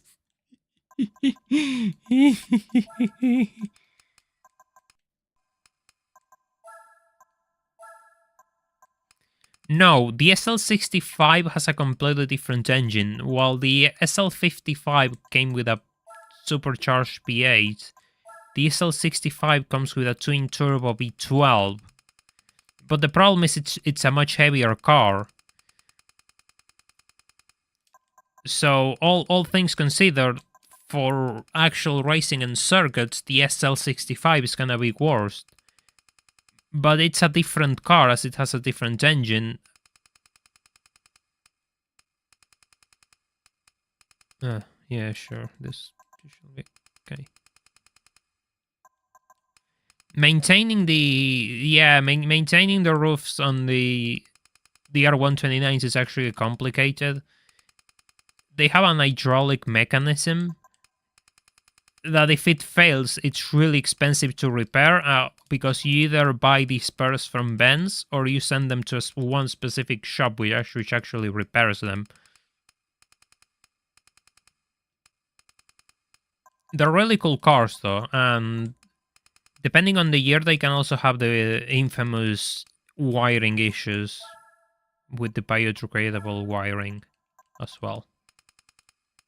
So that's something else to consider, but yeah, I mean, every single car has its own quirks. Depends on what are you willing to put up with.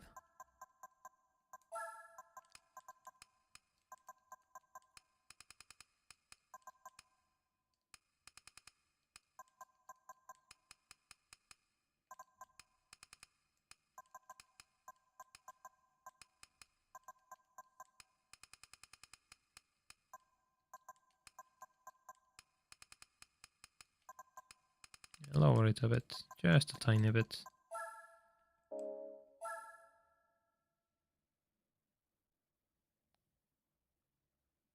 Personally, if I had to go for an R129, it wouldn't be the 500 or the 600. It will be the SL, the 324, which was built during the first years of the R129. But the good thing is that engine really likes revving, and they also came with a manual gearbox, so it's pretty much the sporty version of the SL. But good luck finding one of those, they're really hard to find. But if I had to pick one, it will be one of those, absolutely. Oh, the SL65 is on the lead.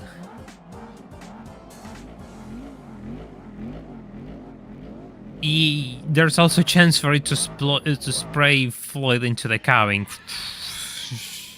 Yeah, that's tough.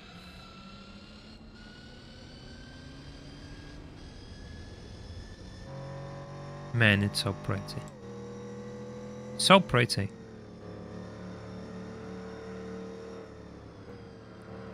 Oh god, he just slammed the brakes in front of me. Let me tell you, driving a car without a wing surely feels weird. Oh god. Oh god.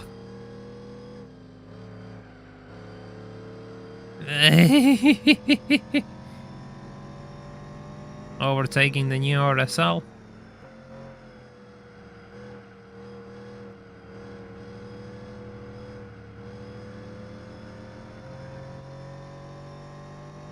You might be newer, but they have 4 cylinders more, and it shows. Oh god, it shows that they have more cylinders than you.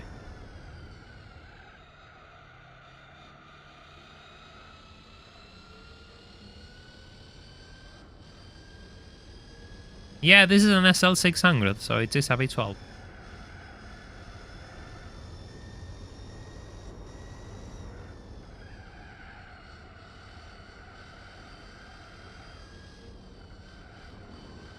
Ooh. Catching up that SL65 is gonna be tricky, it seems. Yeah, green looks so good. Sadly, most people who bought these cars bought them in shit colors, like grey and silver. So these pretty colors are really hard to find.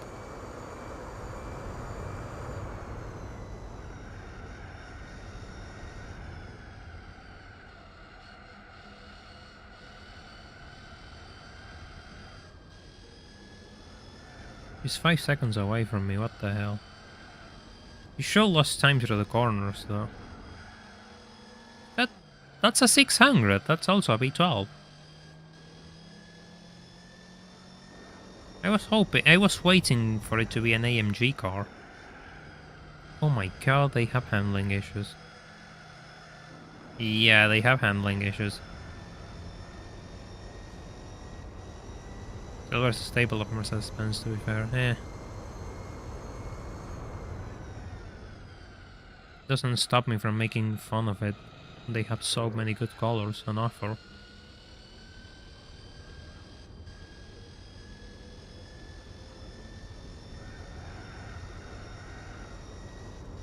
Okay, I'm not catching up to that guy. Ooh, SLS in blue, that's really cool. That's really, really cool.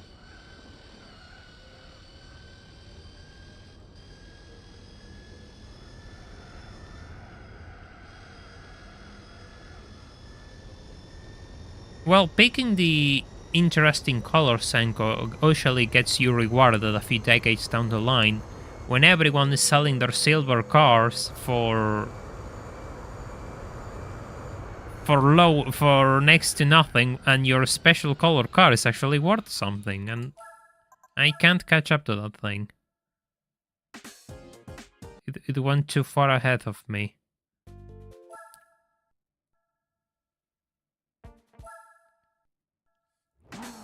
Let's try this again.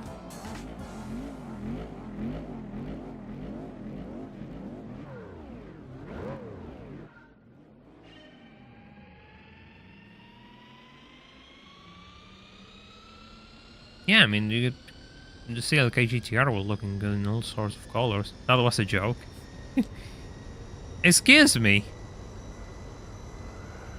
I am allowed to get serious. Oh god, that's a pretty shade of blue.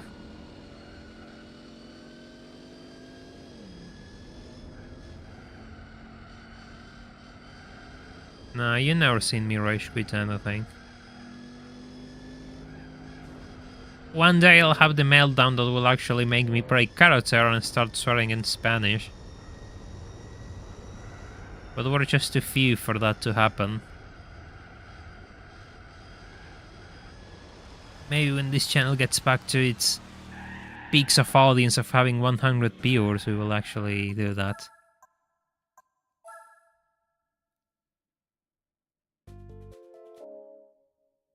Yeah, I think in this circuit I'll have it tough. At least if it starts on... At least if it starts on the lead. If it starts closer to me, it will be fine. But it starts on the lead, so I want a different grid. Silver grey for boring was a color. NPC cars. NPC specs. Sure, let's try this one.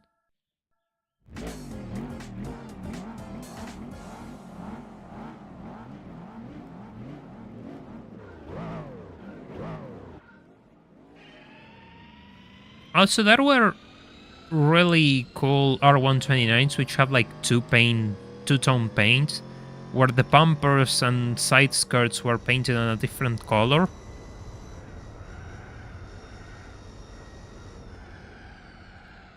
Those are really cool, actually, as well.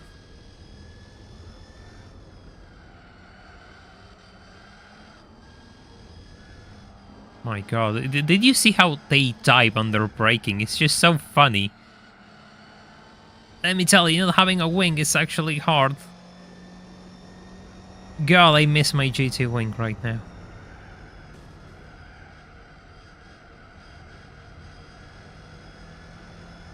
Hey! Hey!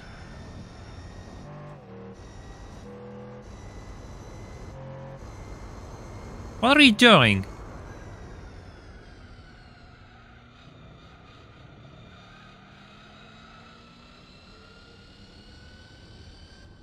Yeah, the early ones were two-tone, yeah. I prefer those. Also, I heard that the later cars have suffered from lower build quality, and the earlier cars are built to have much better standard. Or so the people who actually own them says.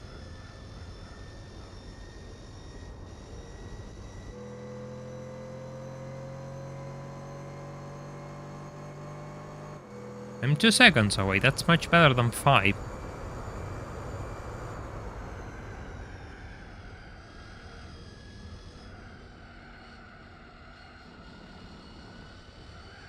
Find me a car that doesn't look great in red. Ferraris. Literally, they look better on any color but red. Blue Ferrari, green Ferrari, yellow, of course.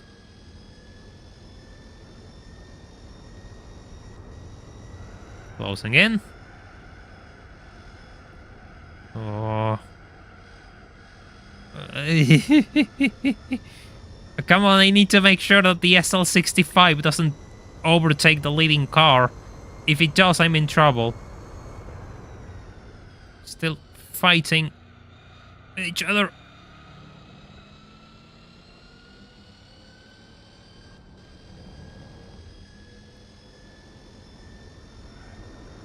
The SL65 is going to overtake on the straightaway because it has more power though.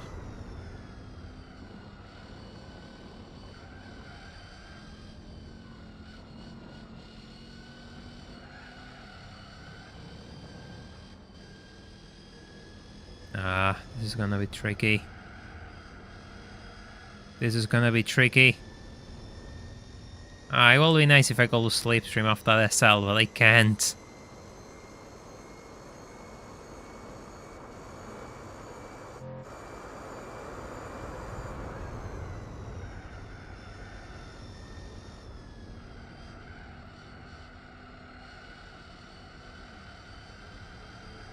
Yeah, the early cells still suffer from the biodegradable wiring harnesses. If you get an SL500, they are relatively cheap and available from what I know, but for the 600 they aren't, so they are much harder to source and more expensive really.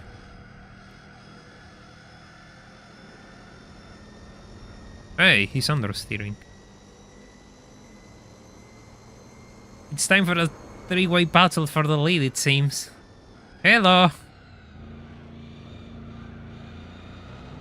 Oh no, he managed to get through. Damn! This isn't good. This is really bad, actually. He got through. I need to overtake him as soon as possible. Oh no! Having that SL55 on my side was annoying. I didn't know what he wanted to do.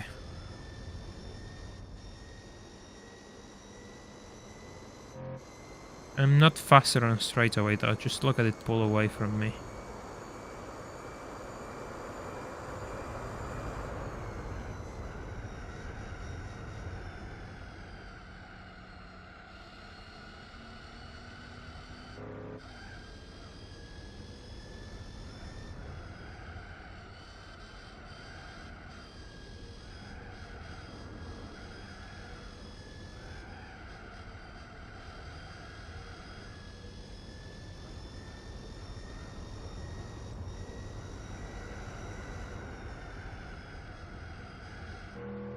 No, no! Ah. Yeah, no.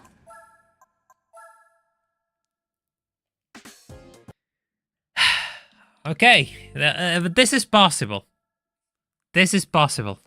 Just need to get past the SL55 before the 65 gets through. By the way, if you just joined, I will appreciate if you all could leave a like on the stream, so more people can actually appreciate the madness of driving an SL. Not many people give this thing a chance. Not many people can actually drive one and be competitive with it, to be honest.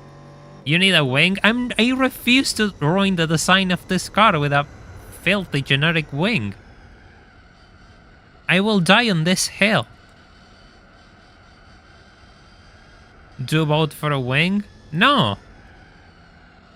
I refuse. This is my car. Plus, I want to prove to myself that I can actually win this without the wing.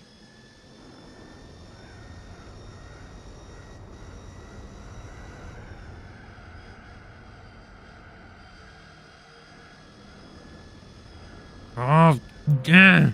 He got caught in the sand.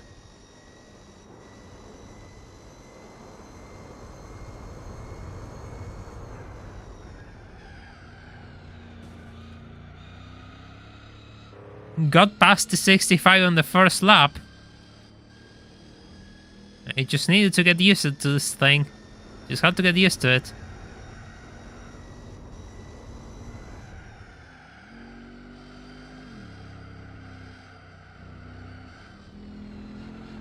Oh, that's a really bad angle to tackle this corner, actually. Going full lock on the steering, by the way. Hey, that's gonna be useful, actually. This isn't useful, actually. No, because if I swap the engine with the AMG 1, if I shut it off 6 times before it reaches optimal temperature, then I'll have to call Mercedes-Benz. And I don't have time to call Mercedes-Benz.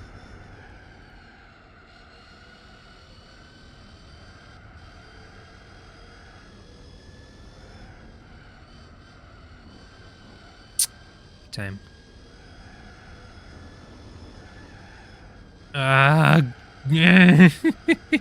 Why do you do this to me?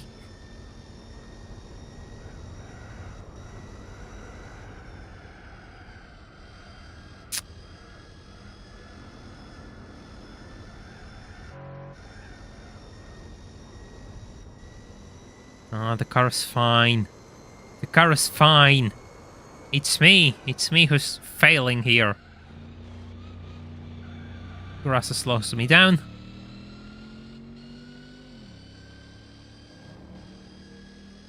Otherwise we were going to crash, by the way, so yeah, I'd rather use the grass in my favor. Don't move so much.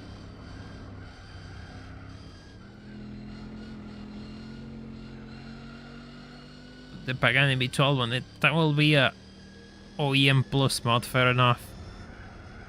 SL73 at home. Doesn't have the wider body kit though.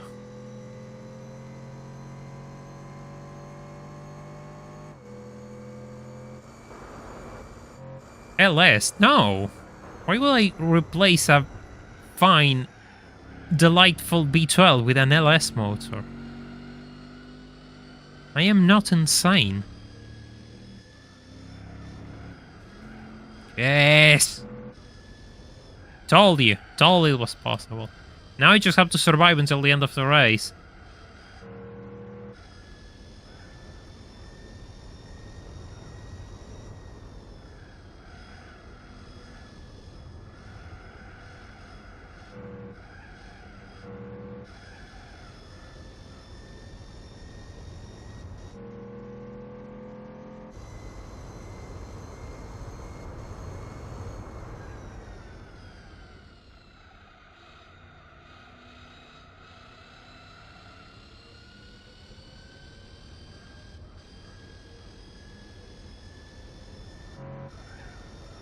The SL65 is closing in. That's not good either.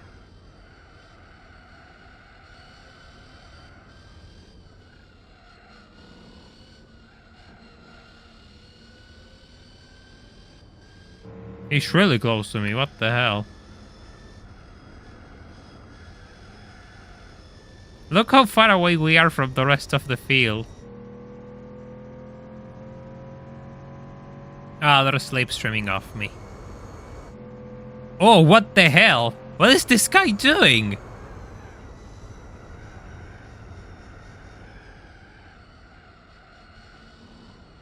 Good God. Man, that's scary. Not only he managed to overtake the 55, he was pushing it out. Final lap of the race too.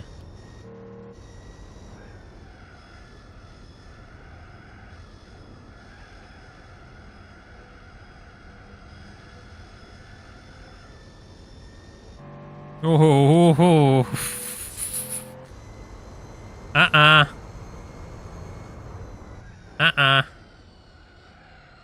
No, I didn't make it this far for you to ruin everything. No! Stop pushing me, no!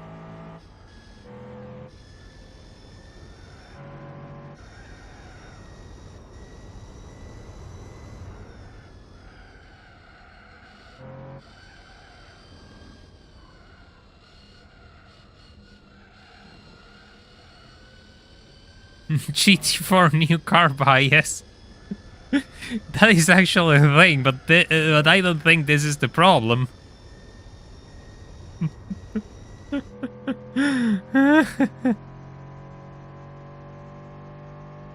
Ooh, hey! Hey! Who said it couldn't be done? Who said you need a wing? Me. I don't need a wing. I'm not like you. You see, I'm not like you. I don't need a wing to do this. I can do this.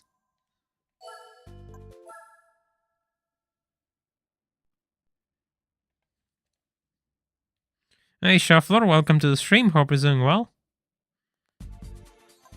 Oh, Fuji Speedway. This is gonna be funny. Making the impossible possible. Only in this channel. Leave a like, says Elias. Thank you, Elias. I appreciate it. That's exactly what you should do if you want to help out this channel in less than a second.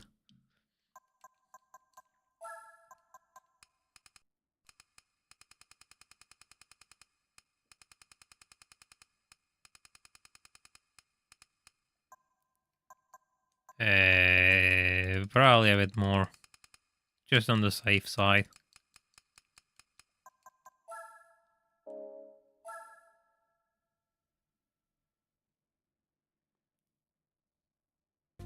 Well, no need for a wing at Fuji. Oh, they're all new SLs. There's no SL300. Well then, let's see what happens. Seems like a very similar grid to my last race, actually.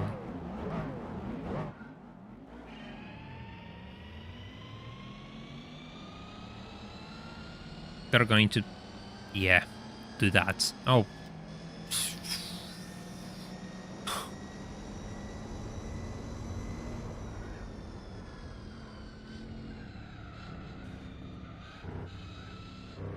Yeah, starting at Fuji is always chaotic. New, but yeah, new for the time of GT4. I'm old. I still think these cars are new. Okay, those SLs are the car of my childhood. I remember seeing them in magazines. To me, they're still new.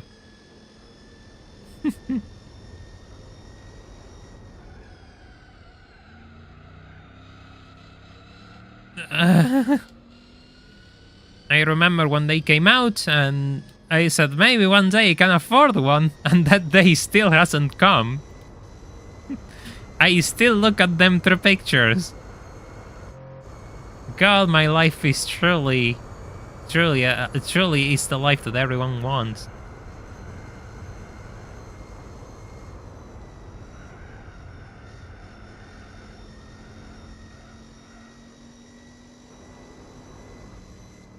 It's gonna pull away from me.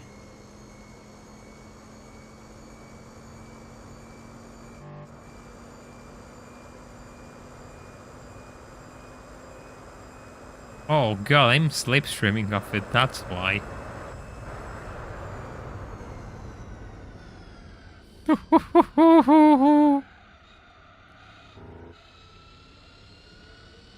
ZSL65.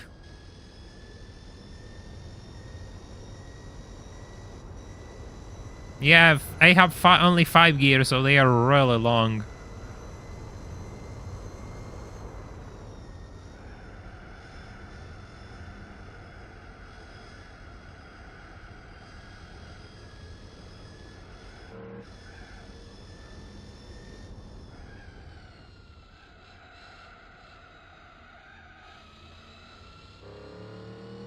Who needs a wing? Am I right?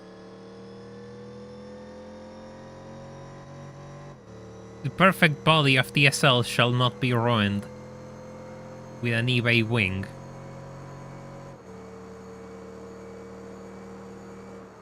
That is all.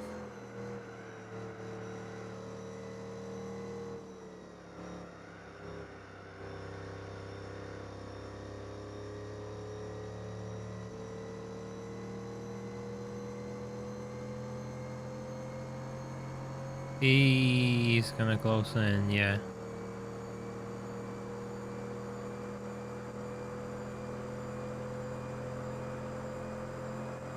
Yeah, he still outpulls me straight away.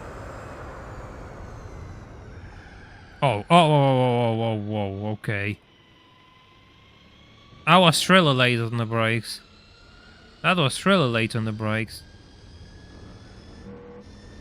What car is that? One of the best cars ever made, that's what it is.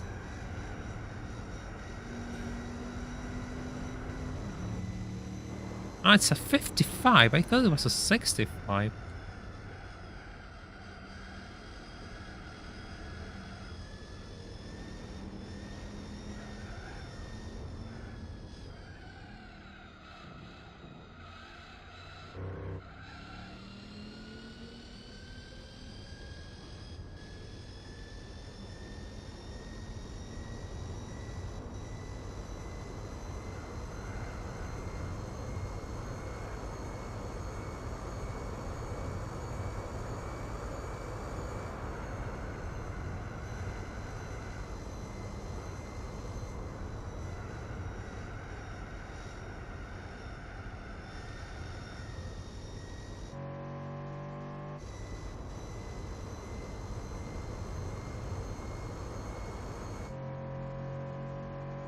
The SL65 is going for the overtake.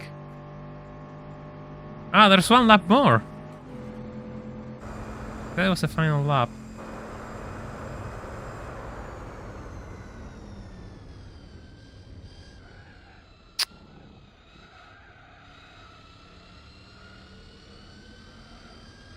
The SL65 is right there now, it's the red one.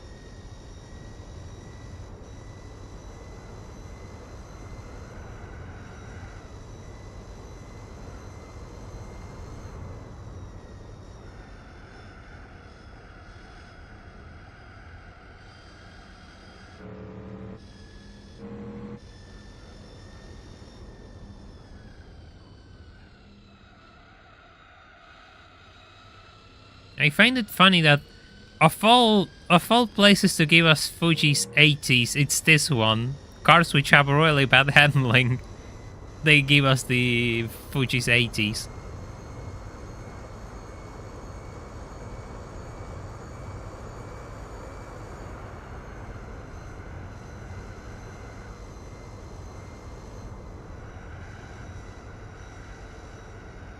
No.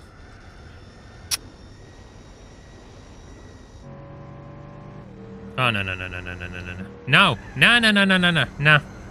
No.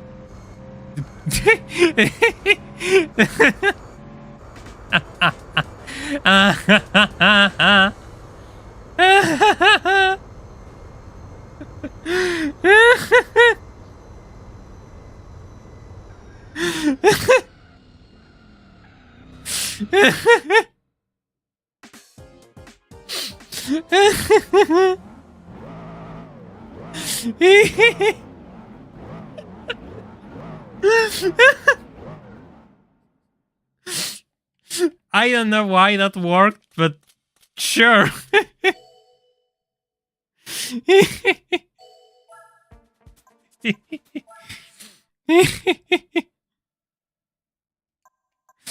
I'm not going to complain. Please tell me it has a good angle for the next thumbnail.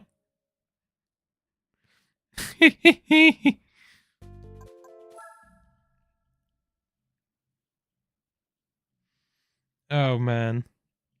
What the hell is that? I hope the race at El Capitan isn't going to be as fun.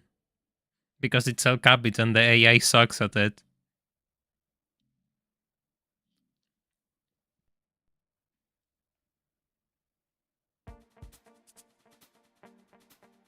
SL55, 65, okay.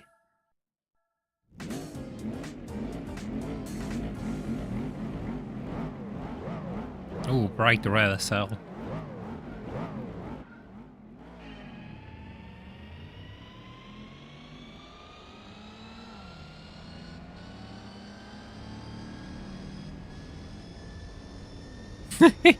My god, man, the SL is really stupid, the red one. He just overtakes everyone and gets stuck behind another car and has to slam the brakes. Don't you just realize that you're going to end up right behind that car and lose all of your momentum?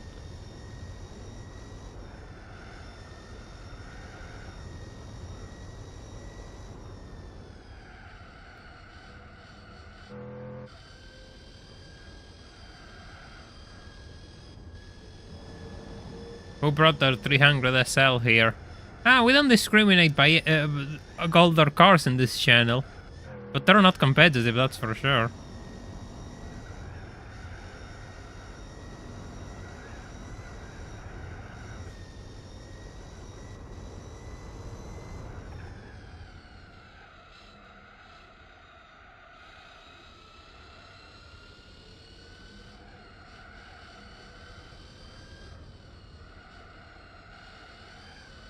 Yeah, look at... My god, I'm already building a massive lead. Because the AI doesn't know how to drive. But still, the story of this SL isn't over, because the next set of races are harder, actually.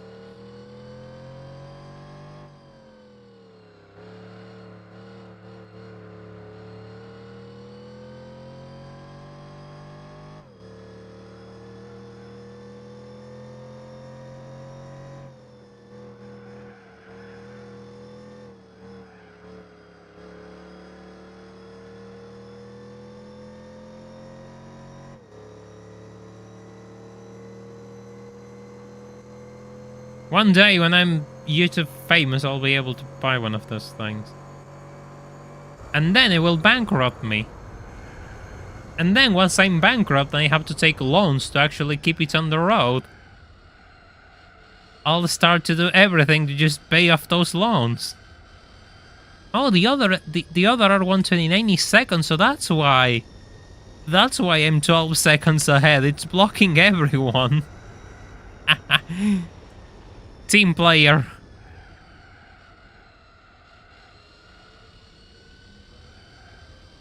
He's just playing. He's just supporting. He's just supporting me.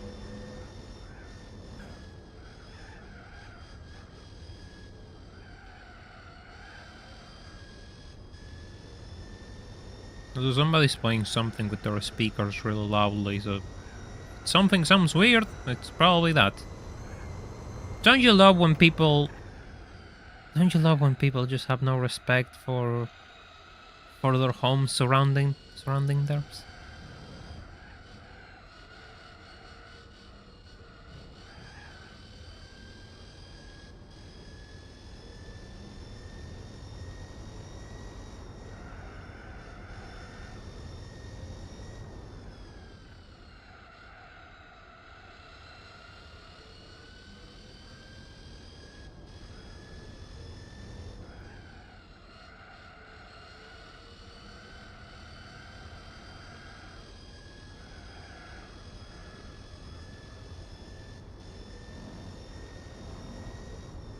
22 seconds.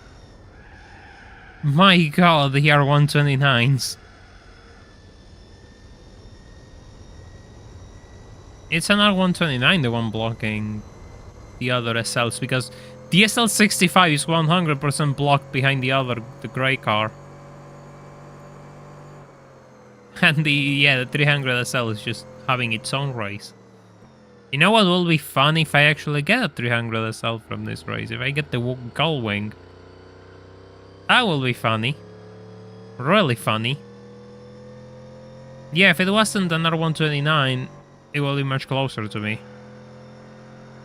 Oh, there it is. The SL65 got through. Finally. Only took him 2 laps and a half, almost 3.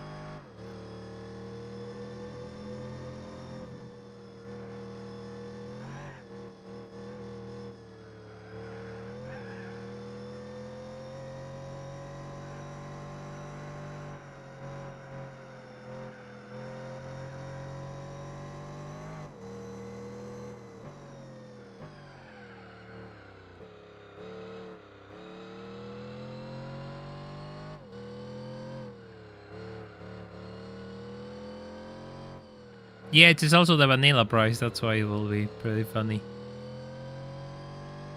Or maybe I just get another one of these things. Oh. Don't understeer into the bridge. Please.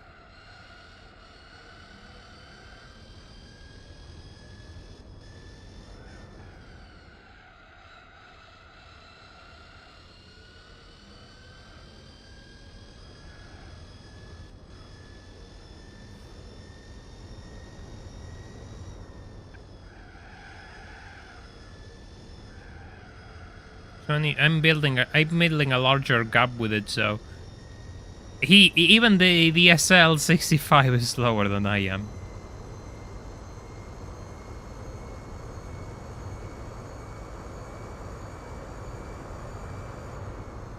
God, look at the last lap and the best lap. That is consistency.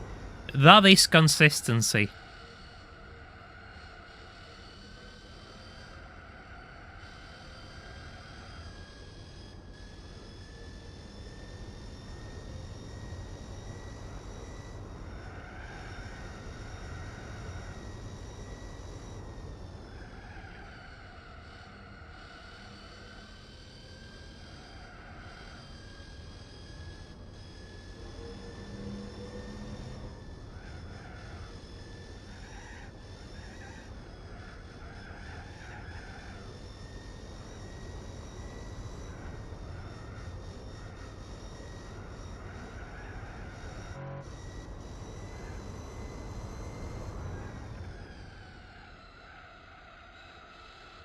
French car, please. No. No. I need a truck. Again. I know what you may say, but the SL is heavy like one. It doesn't count. We need something that actually counts as one. Getting an Audi for Mercedes-Benz, that will be ironic.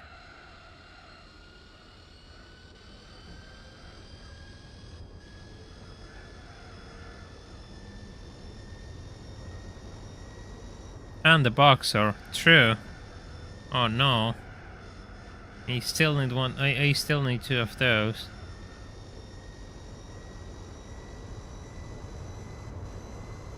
The SL65 27 seconds behind.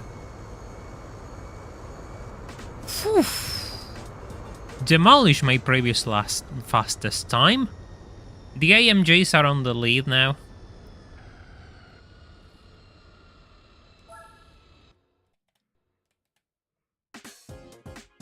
Anyway, time to see what's what. Accetta, no! Why?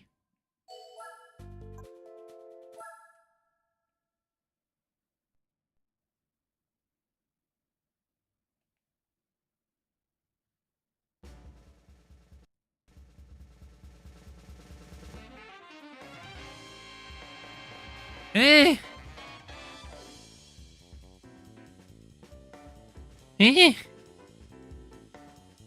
Literally. Eh? I mean, it's not a bad car, but it's not what I wanted.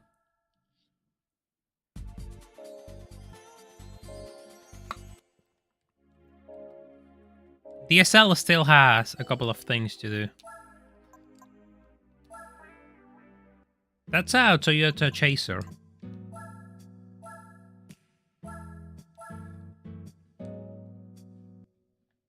Wheels look questionable. Yeah. Oh, AMG B8. One day, those CLKs are still cheap. Those CLKs are still cheap. So maybe one day I can get mine. Well, in the rest of the world they are cheap. That you don't find those here. The only CLKs you find here are like 320s with automatics. God damn. SLR McLaren, an A-Class on the same grid.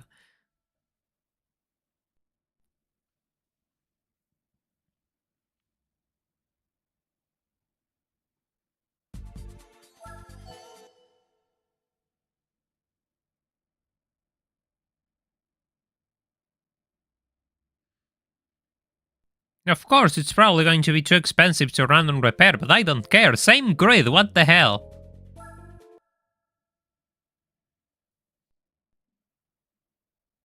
Actually, I have an idea. Hold up. Hold up. No restrictions, huh? No restrictions, you say?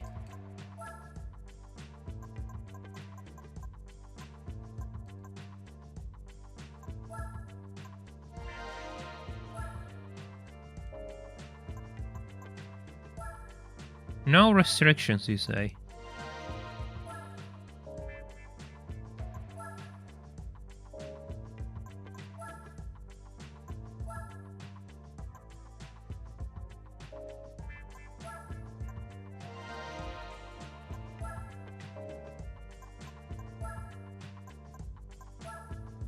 Overkill.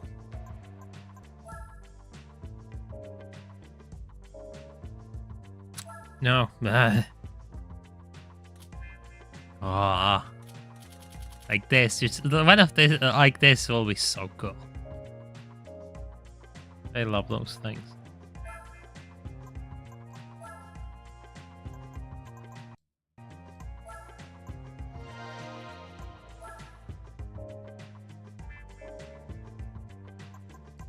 Oh, CL. Those are cool too.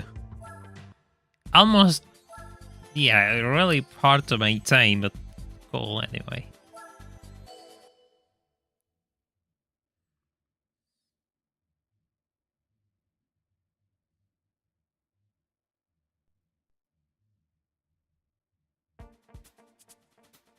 There's a CL, there's a CLK in that weird green.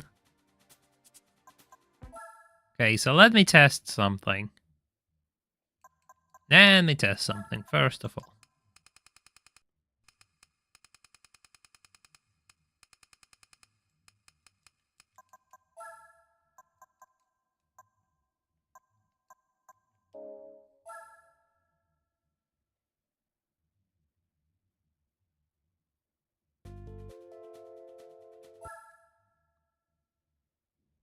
I'm just... Fine, look, we'll just test it, and if I'm too overpowered, we'll just go back and use... Yeah.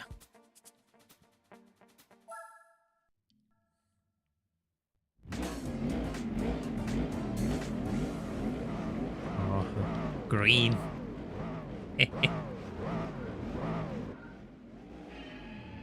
Just look at it, it's so cool. Just look at it. So good. The SLR is already... Oh, that's the E55. I used that thing for Nürburgring 24 hours before.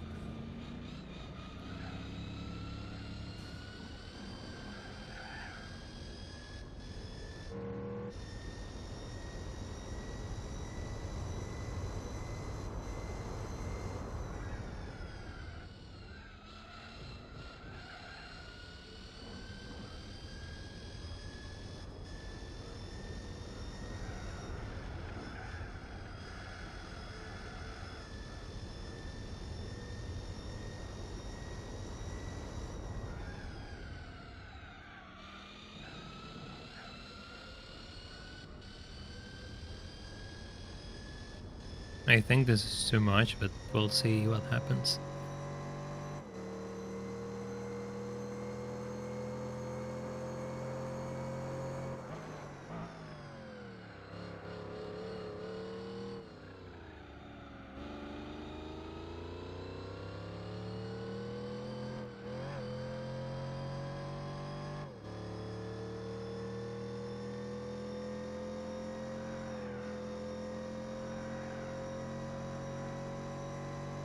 He's gonna take off on the straightaway. That much I know. That much I know. It's just a matter of, can I keep up through the corners? We have almost the same weight and he's like 200 and something horsepower more than me.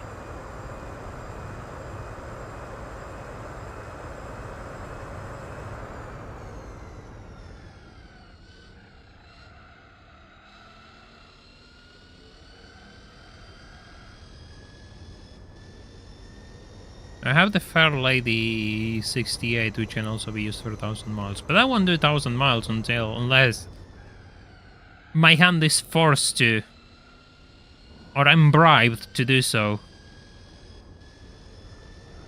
You might have to cut corners. Let's see about that.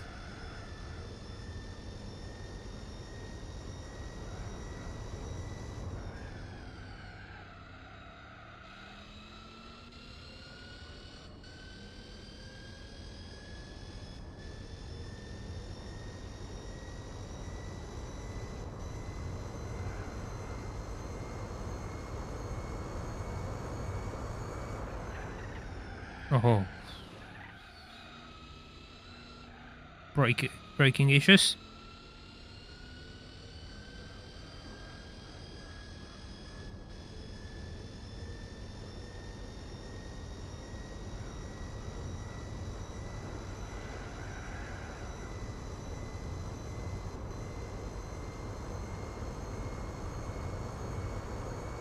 $25 kilograms of ice cream. I mean, that sounds really, really good, minus for my weight and health.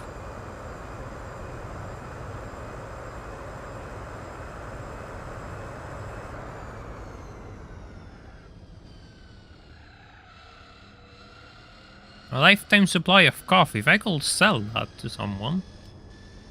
Huh. That will be good.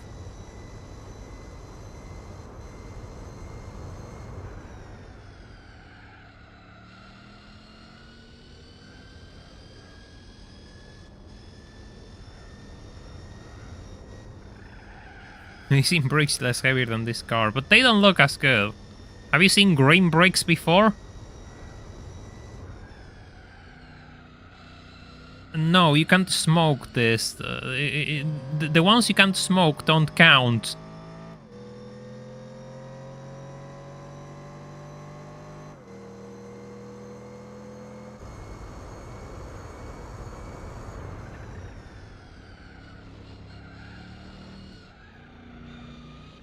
Ah, no. Ah, don't tell me I'm going to lose like this. Ah. Ah. He has to slow down. He has to slow down. Come on.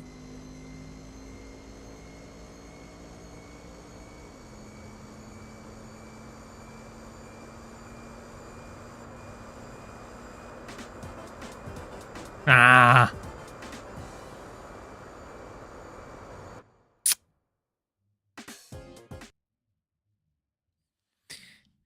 Ah, this is possible. Just have to adjust my strategy, my pace a little bit, it seems.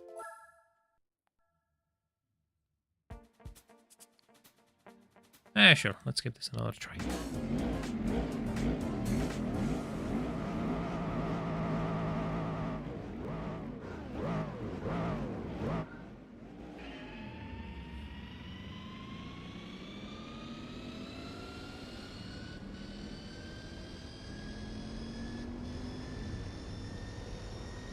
See ya, CL. You're just too chunky for this world.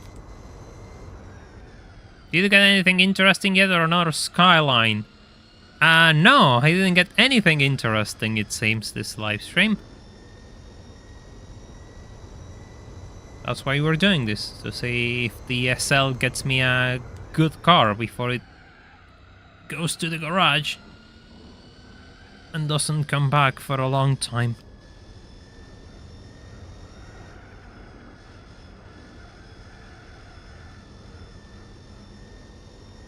Phew.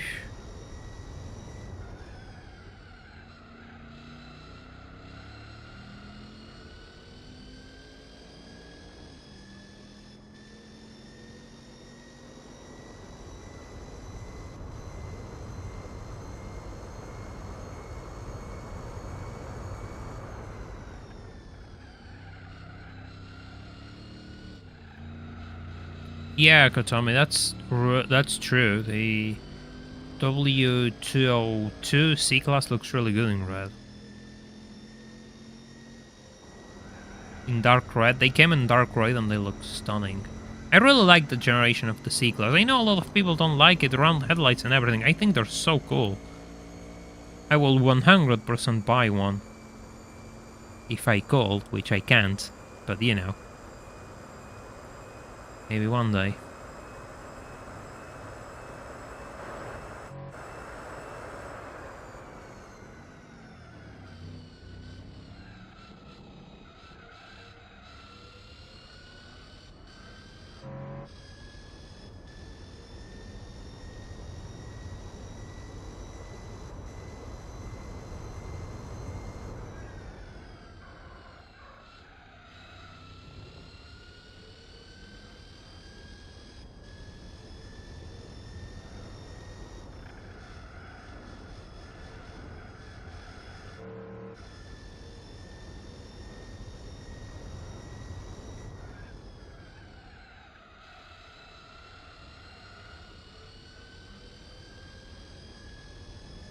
That SLR is fast? Well, it's an SLR McLaren.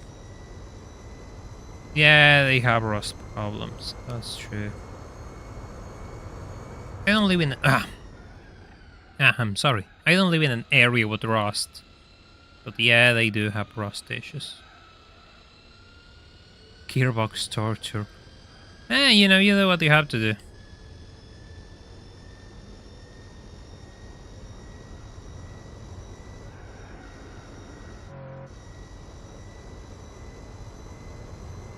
It's fine, I can just buy another gearbox if all goes wrong.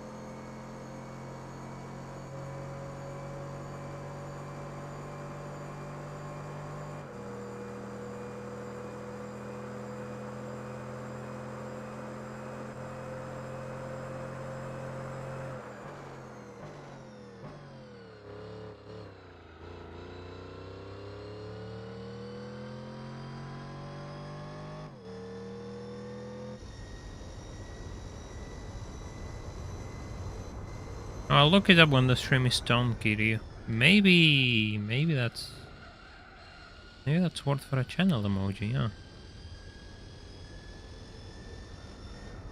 626 horsepower. Meanwhile, I only have 420. And our weight is relatively similar.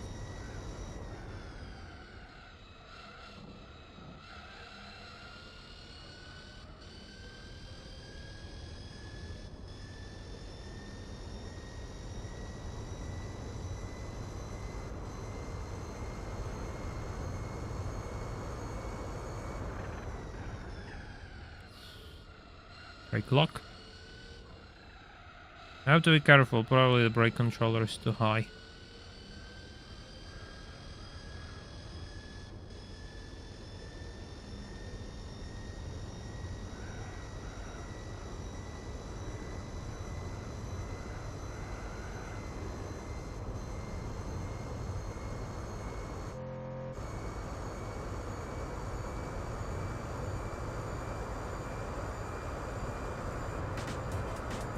In your face, SLR McLaren.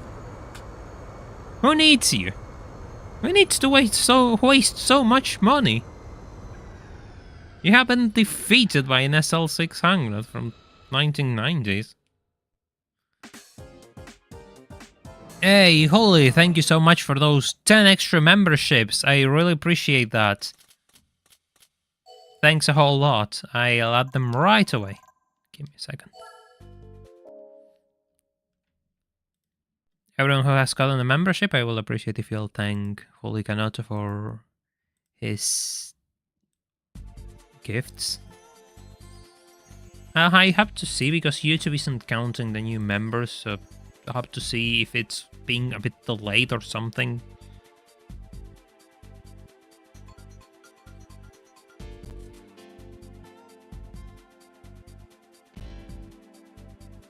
Thanks a lot, man. I appreciate that. Everything that you all can send them my way on means of donations is massive, because I really... That's how I support myself, especially on the slow mods like this one. YouTube has been really cruel to my videos this month, so...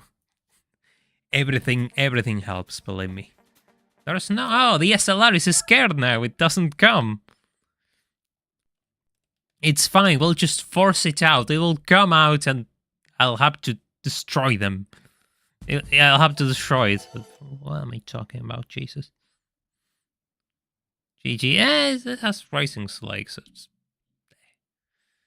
not that much of an achievement. But yeah. It will be an achievement if I beat it. Look at it now. It doesn't want to appear. It doesn't want to appear. Are you that scared of me, SLR? Is that how it is?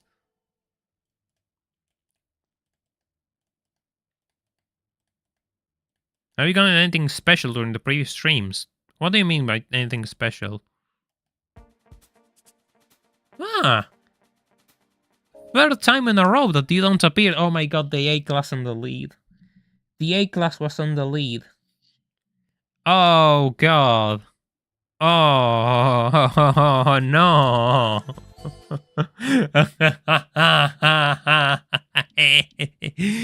The A-Class is on the lead on the Nürburgring. Ouch. There it is. Okay, this is going to be a bit annoying. Oh no, look at that plastic piece of trash in 5th place.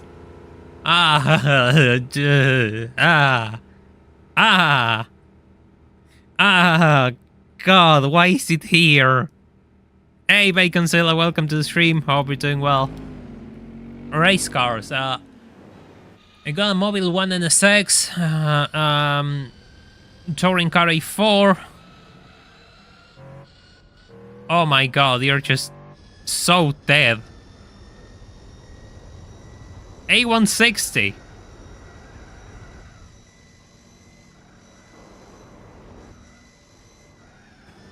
Get out of here. Watch out for it when it breaks GT4 physics and rolls over. It almost rolled over after that tap. What the hell? Sorry, 55, you know, I respect you, but I have somebody to chase. You served me well last time I used in the Nürburgring, though. SLR in first? We're going to catch up to that SLR. Mission 34 in reverse. Then again, I have more cylinders, so... Yes.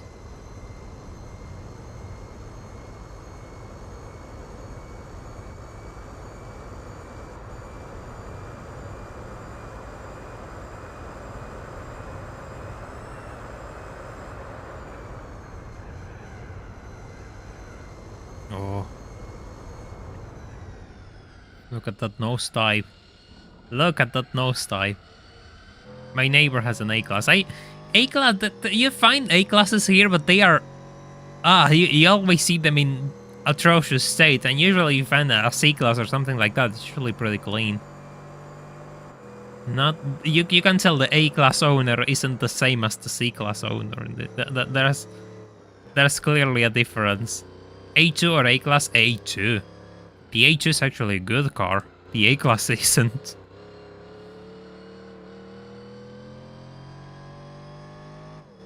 Oh, he's pulling away from me. He's actually pulling away from me.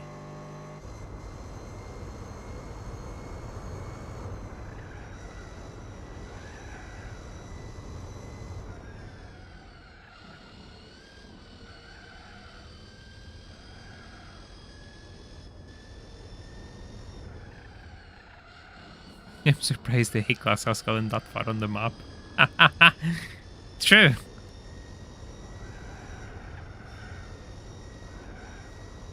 It shouldn't even be allowed on the Nürburgring.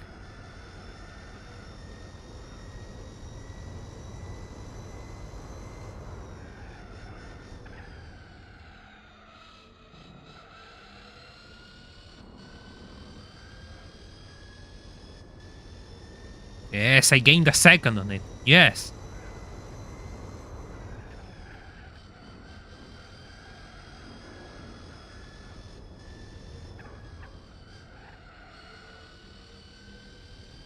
Actually, yeah, they were actually built in Brazil, a lot of them. A lot of them that were built on Brazil also came to our shores, of course. Could be worse. It could be the 2CV against the Special and World Classics. Oof, God. That is rough. That is really rough, and that can actually happen.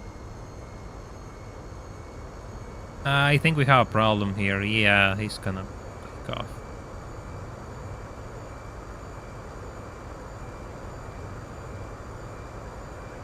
He's gonna take off.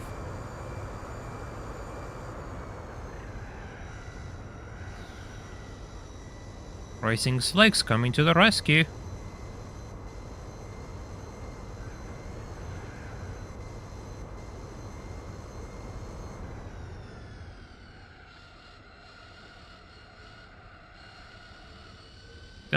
Underestimate the power of the slow car. We had two Fiat 500s once, and that was more entertaining than the actual race. Oh yeah, do you remember that when we were looking which Fiat 500 will come on top on the championship?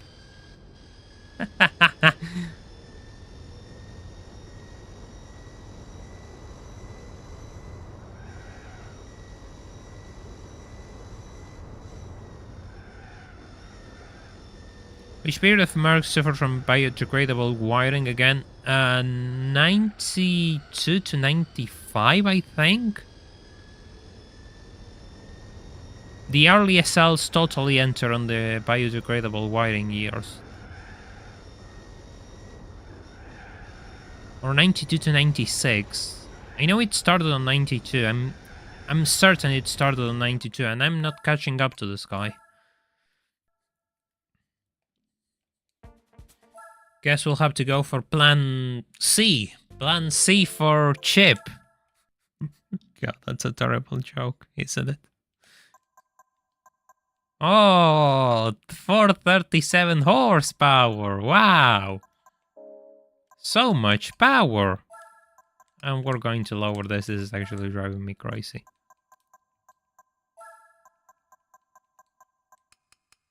Cannot soften the springs too and just raise the car slightly.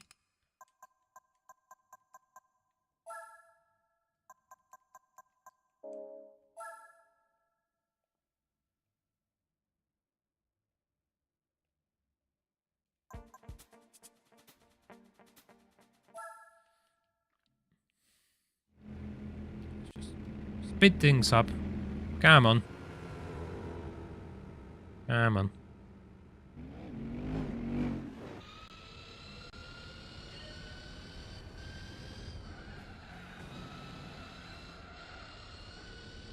Just a tiny bit. I'm losing out in the straightaway. Really.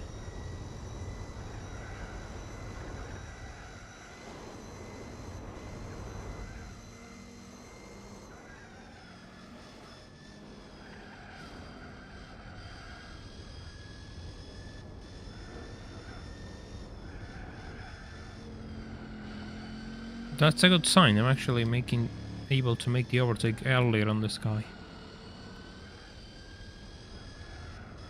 Hey, what can I say? I have good taste. I like placing good cars on my circuits and driving good cars. Is the SL a good car in GT4? No. But still, I can forgive it for being a pretty car in real life.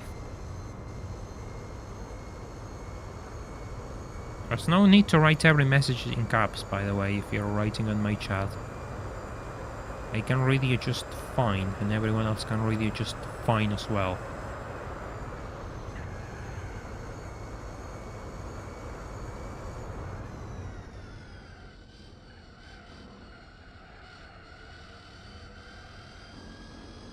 The A2 looks good. I like the A2. I will defend the A2. And I will bully the A-Class because it's just a bad car, period.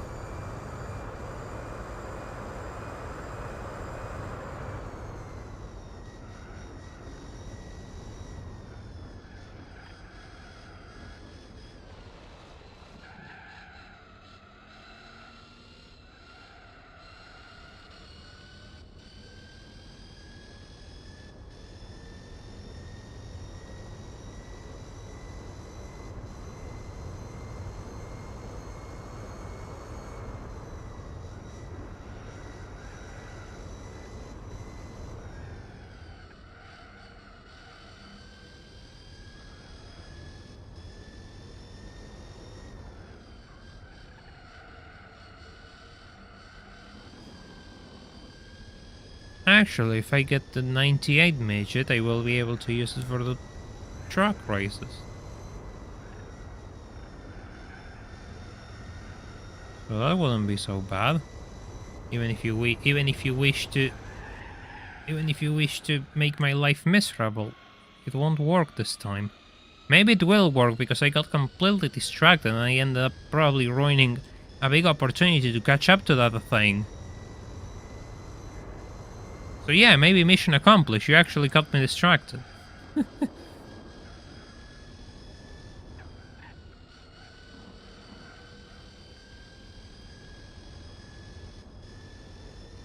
Imagine if I get the midget on that shade of green, which is similar to this.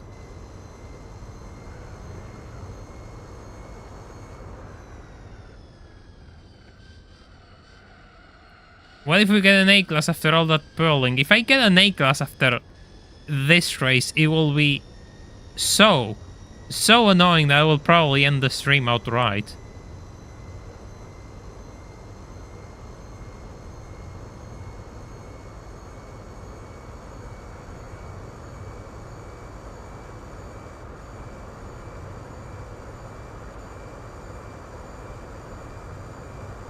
Just dies on the straightaway. Dies on the straightaway completely. I think I need the SLR to start a bit further back, not on first place. Anywhere but first place. Or another Skyline. Please, no more Skylines. Or the Fiat 500L. That's an L that I'm not willing to take.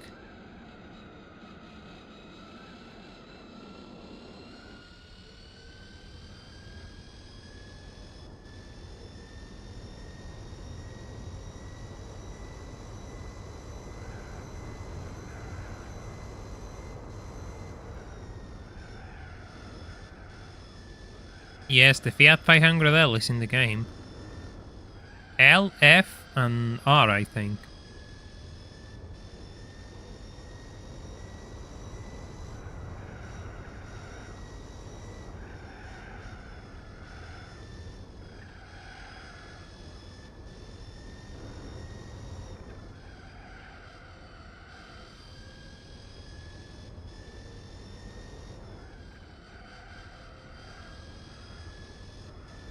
There you go, welcome to the stream, hope you're doing well. I see you! I see you! In all of your silver infamy.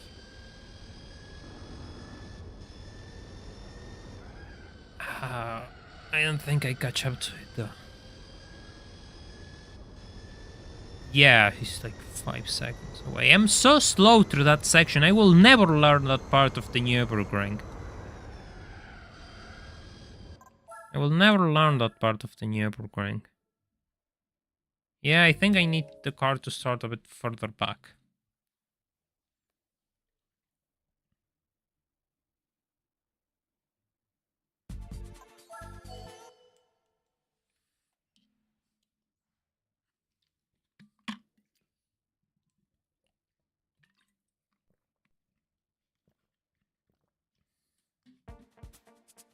Hey, ask and you shall receive.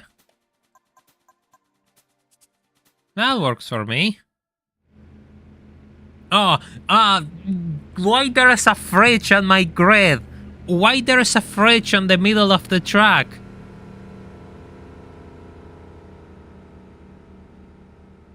Can the stewards come and get rid of this fridge in the middle of the track, please? Thank you.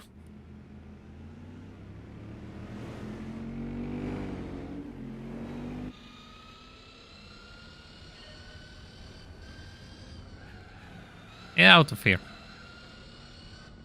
Come on, the SLR is blocked. Come on, 190, keep blocking the SLR.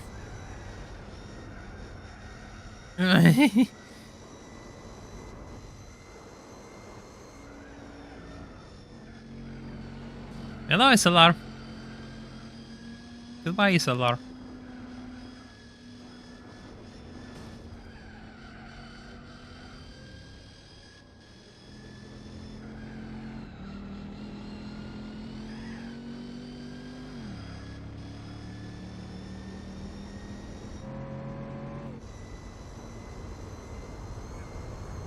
Oh, that's another SL on the lead.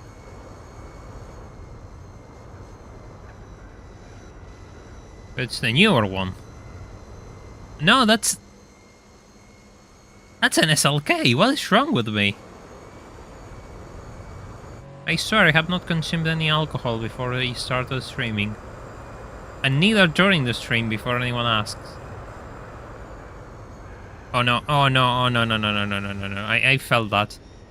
I felt that bump. I knew the car wouldn't turn. That's really bad, actually. That SLK is holding. God damn. And I'm distracted thinking about the SLK. Oh no. Oh no. That's what I get for thinking about the SLK.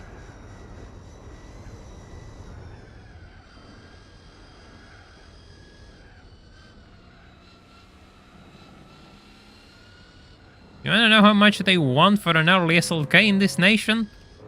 $30,000, 30k for a SLK compressor. How is an SLK 230 that far? I don't know, you tell me.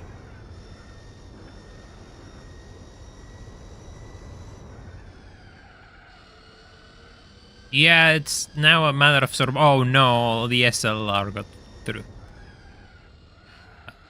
If I didn't make so many mistakes, I would be in a much better position right now.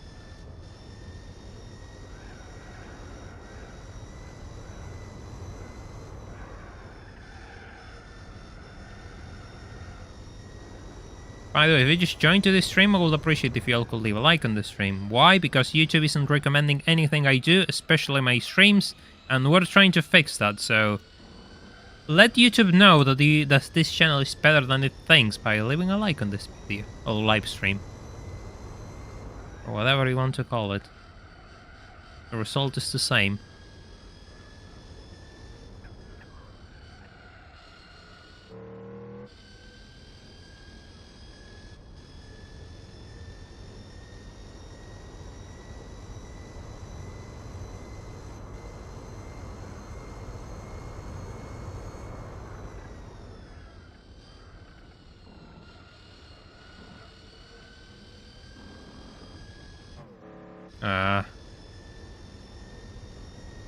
Search Shaw's team.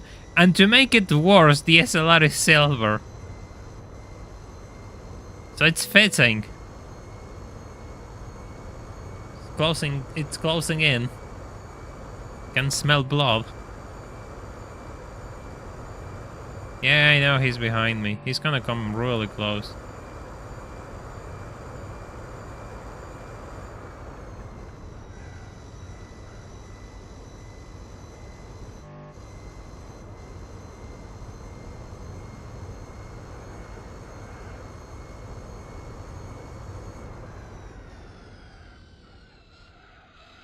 Yeah, their gearbox were... automatic gearbox were improved, so they have really short shifting speeds. And most of the Mercedes have automatics, of course, so yes.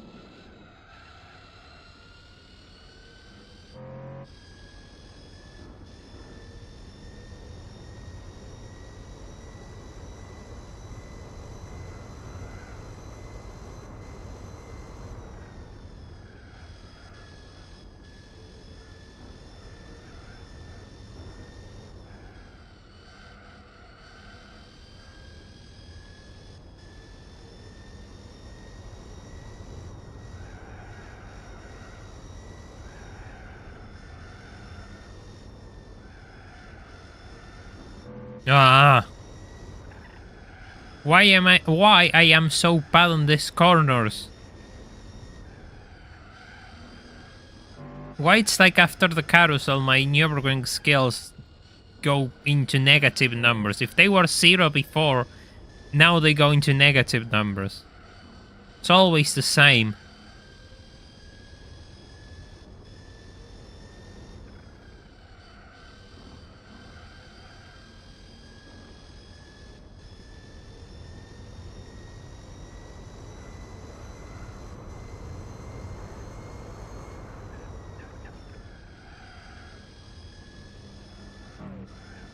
No.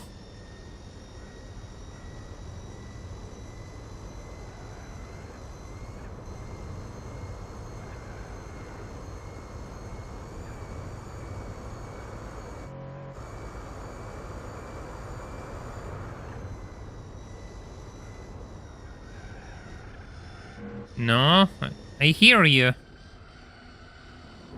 Ah. Man, this is nerve-wracking. I don't really want to lose this race now.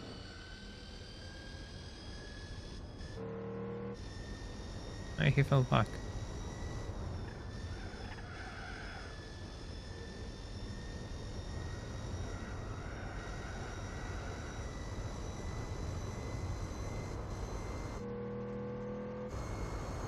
I need to make sure that I look behind because he's gonna try to overtake me sooner or later.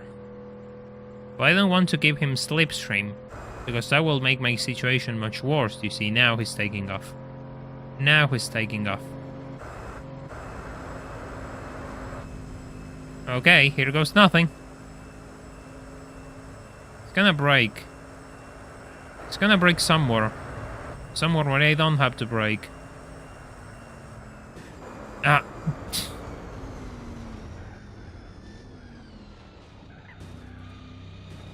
No, no, no, no, no, no, no, no. No, no, no, no, no. No.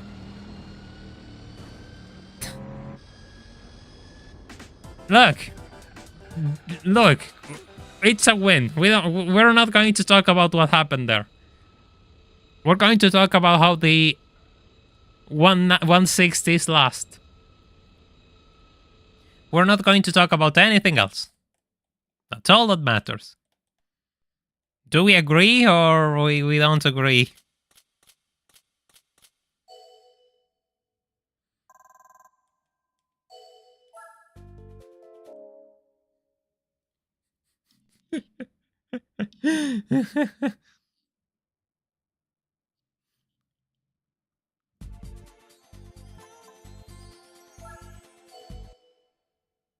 Final race, so I can finally get my hands on a new car.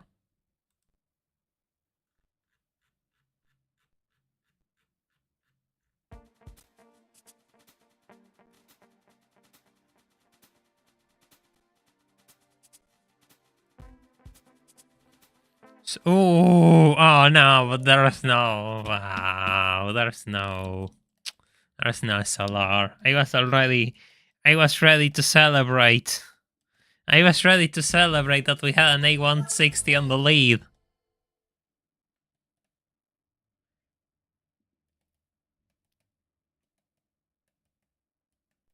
Footage got out in the last seconds of the race. Good enough.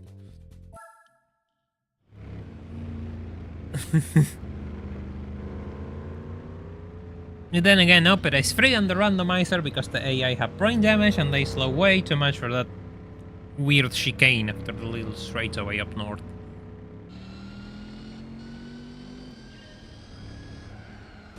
Bonk. Sorry. The A160 should have won, but it didn't win. Hey, the CL has the same, a really similar color to my car. God, that's a good looking car.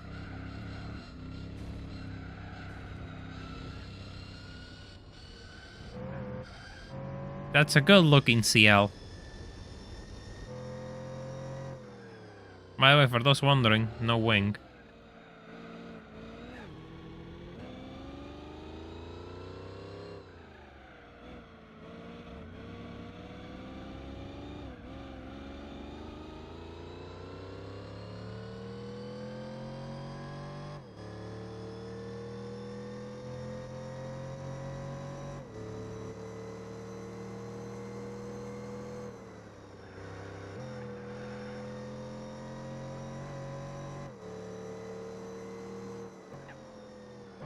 Has anyone used the Scion XP non-ironically? Serious question. Because it's too expensive to be a starter car. So you'll have to go out of your way to buy one.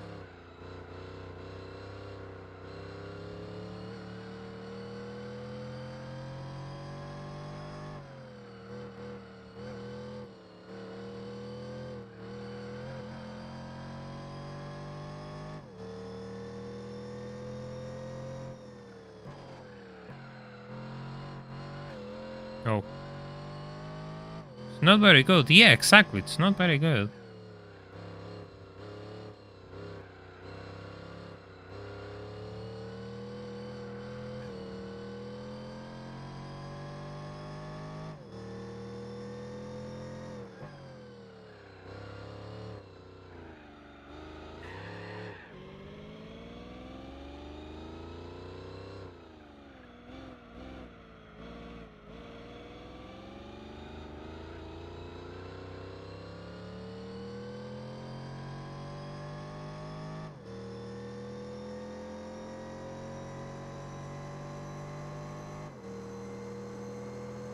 .106 Rally is much better. Yeah, I can believe that.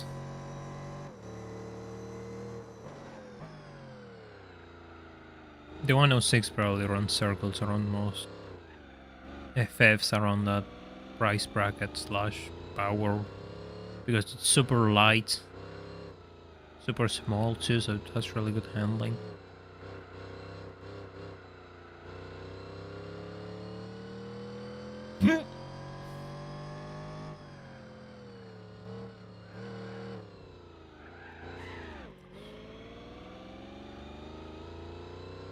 No, it's only 3 laps. I thought it was 4.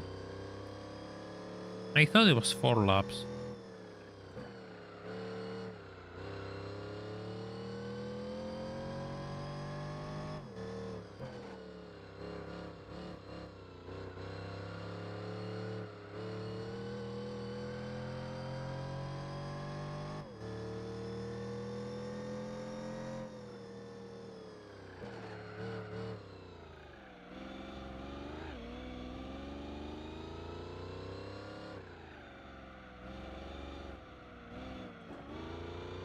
I really don't know which one I will pick because both the 106 and the Saxo here were really budget cars, so most of them that we got were really bad looking, they don't look good.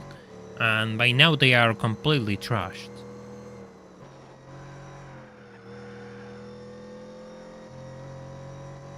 It's funny that the SLR is so fast, or I'm so bad right now, that the outside getting stuck on the chicane, I'm not able to just build a bigger gap with it. It's always around 6 seconds.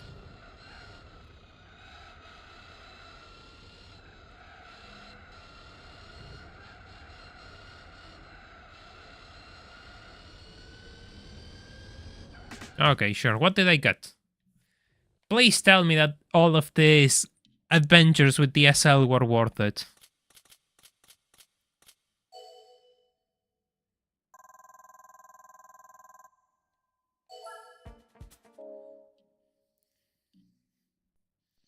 Yeah, the Kusabi is a brilliant car. Yeah. Yeah, if you get your hands on the Kusabi by having B silvers.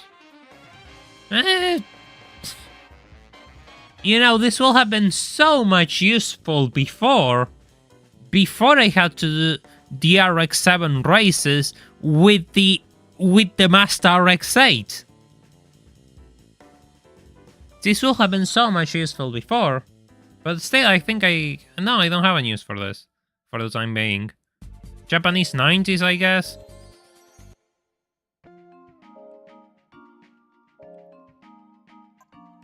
Maybe Japanese 90s.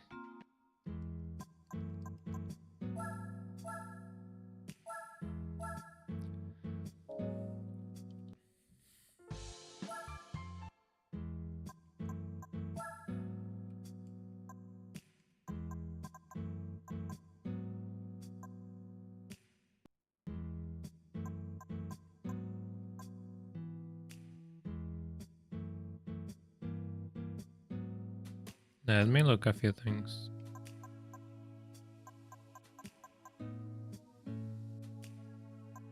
Funny enough, the only card that I had to enter is the Japanese 90s, so I don't have anything else for that.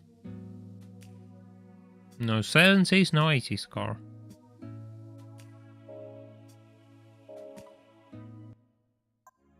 What else I'm missing here?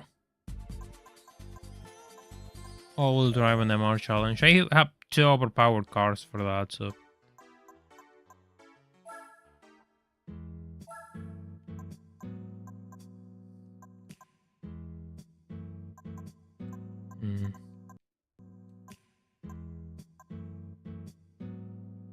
Yeah, says 2004.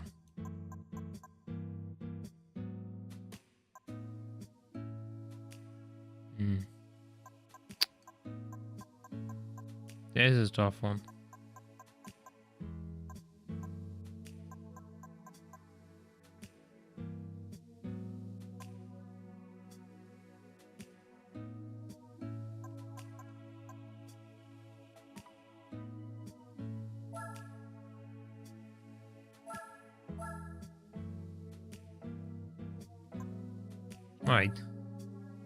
Wait, why not? Why not? Let's see if it actually works. Let's see if it actually works. Ah! It sees it, it thinks it's an American car. Okay. Okay, yeah, I could probably work with that.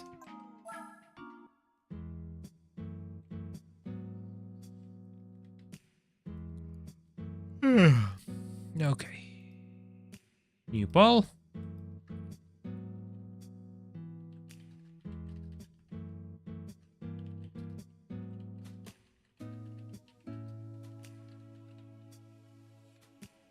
This is going to be one of the most questionable polls, but sure.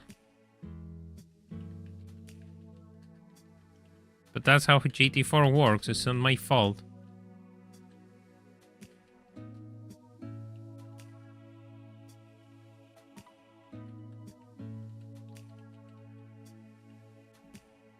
Well, using the DeLorean,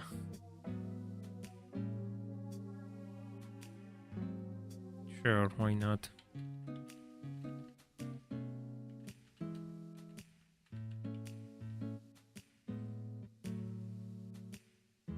You'll regret this. You'll 100% regret this.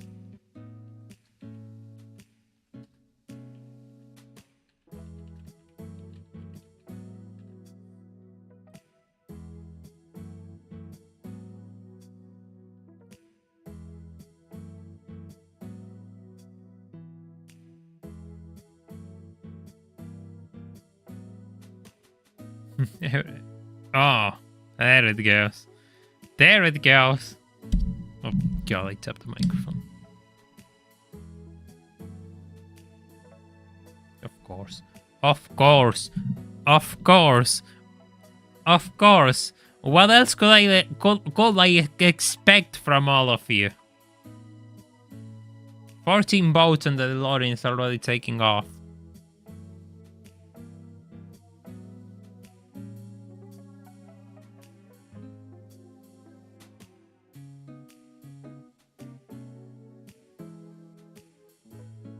Max DeLorean S2 on American Championship is really fun, but really hard. I mean, maybe one day, when we have a bigger challenge on our hands, I could probably try that.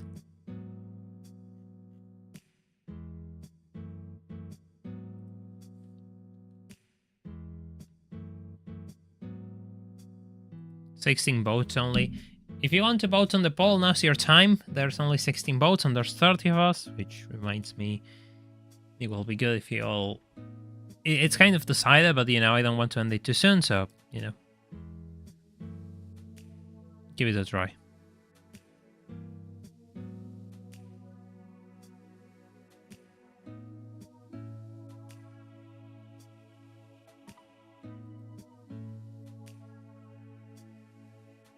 Yeah, it's not moving, so... Seems that it is decided then. Well then. Back to the future.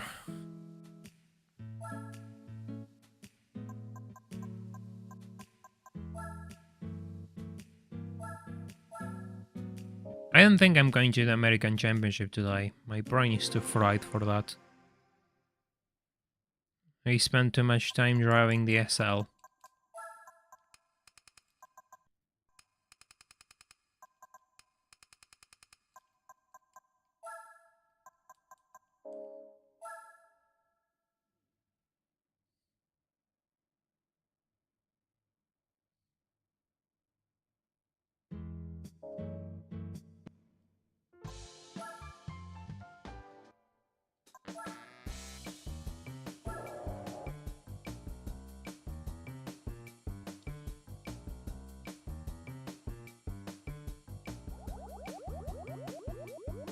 Good old PRBB6, it is time to suffer with it.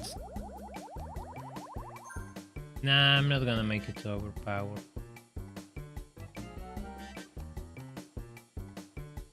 Just enough to get me through, I guess.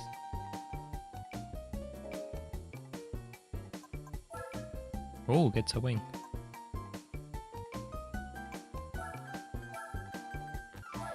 Can it get to 88 miles per hour? In a stock, guys, no.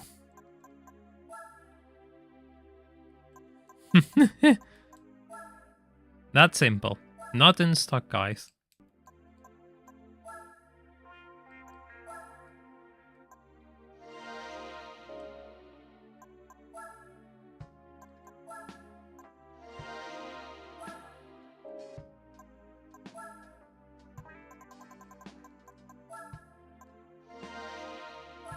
Gonna move a fair bit. Too much power. Doesn't look half bad with a wing. Yeah, I thought so. Why it don't have an A stage 1?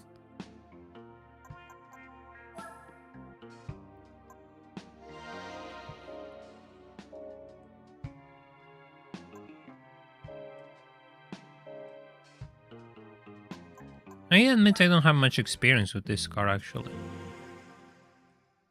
Handles pretty nicely for what it is. I guess we'll find... it has soft tires from default. Interesting.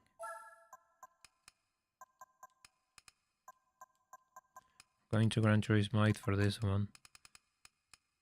If I'm still here on Gran Turismo 8 comes out, then maybe, yeah.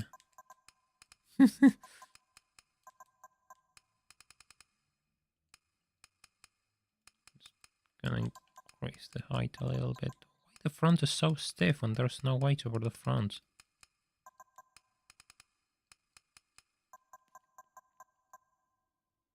It's only obtainable once from missions once. Yeah, in vanilla you can only have one, yeah.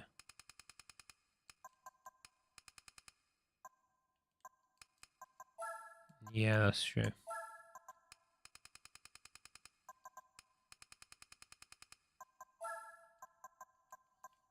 Eh, 222 horsepower.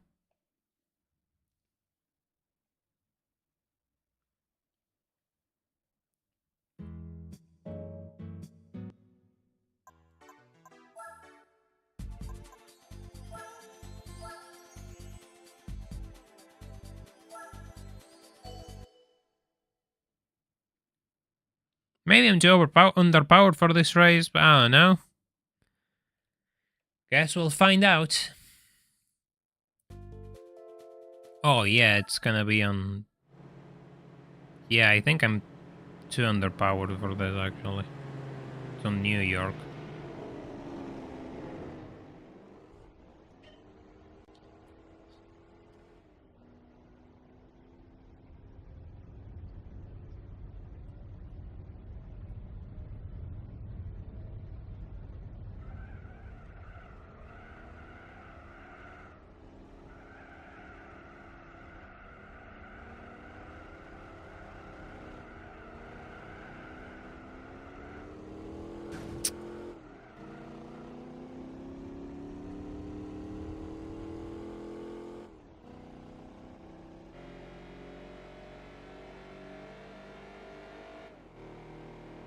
Oh yeah, I'm like 7 seconds away from that.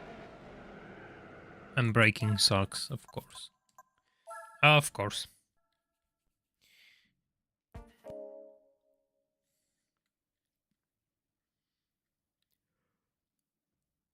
Yeah, yeah, of course, it's gonna be atrocious.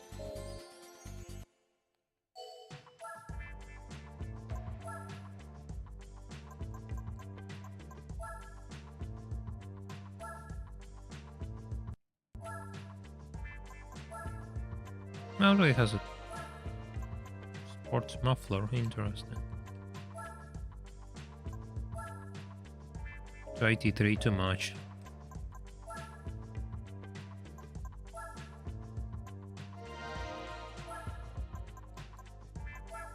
Fine, I'll just invest on the gearbox.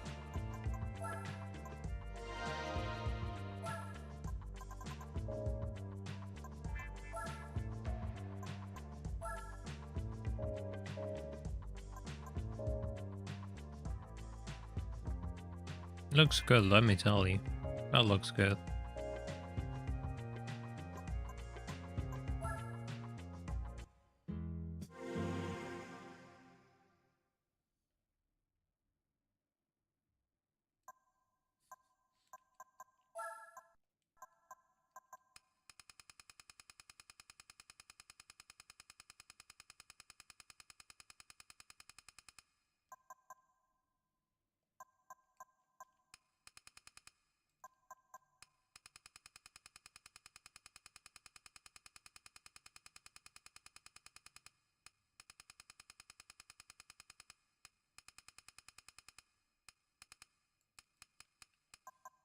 Maybe that's too long.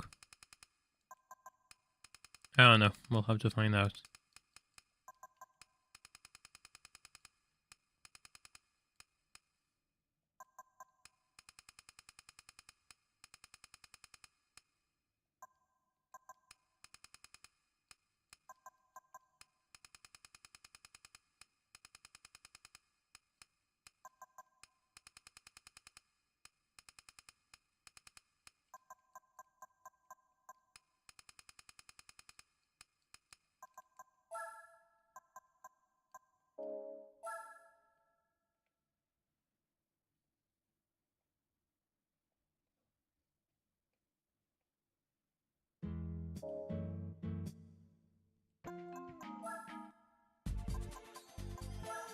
Attempt number 2, I guess. It's a matter of... I think the Series 1 being on first place is actually a bit of an issue too.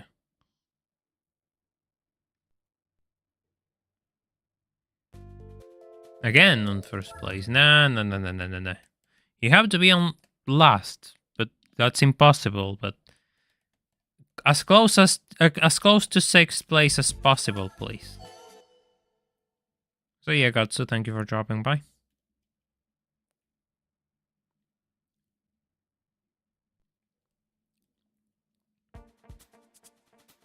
Eh, sure, why not?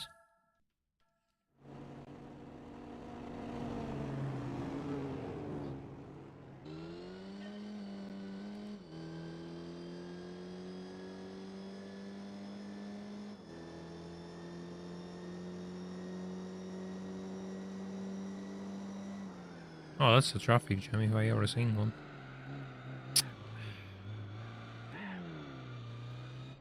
have to brake early. This is a rear engine car. Remember that. That's pretty good handling though.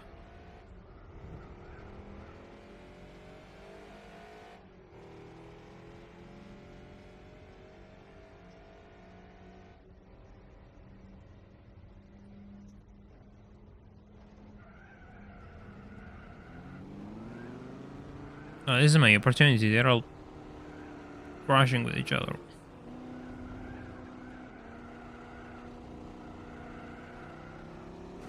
Oh, that's a nice shade of purple.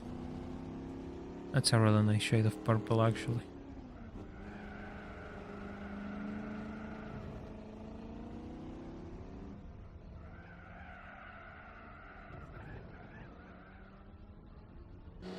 Ah, that Viper's gonna take off now. A little bit too late.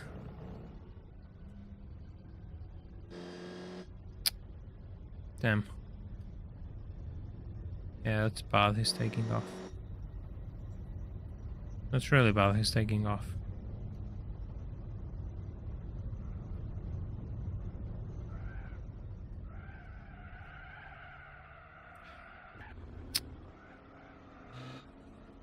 Yeah, he's too fast.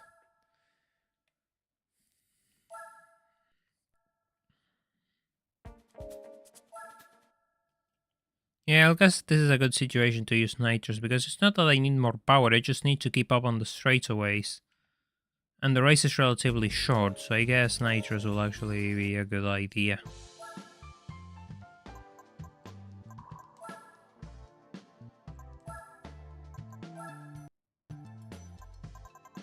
Oh, nitros. Delicious. Engine destroying nitros. You all have cut up on the corners? I don't think so.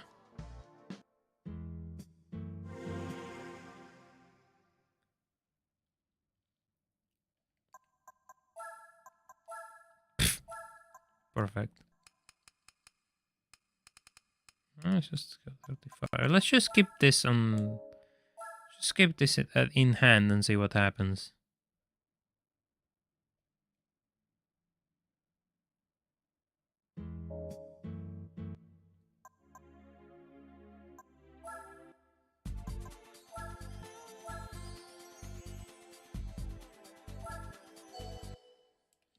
Just as a backup plan.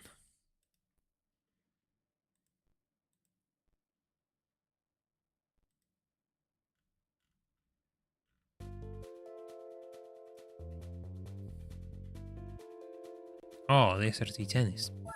Yeah, that's actually much better. Okay, let's just skip this. This takes too long. Hurry up, please.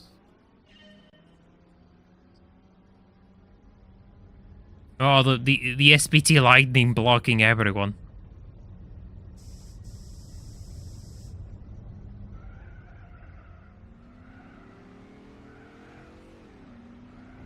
And the dash ramp.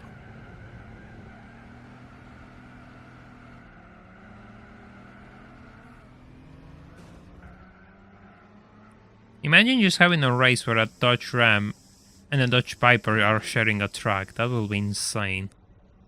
That will be absolutely insane.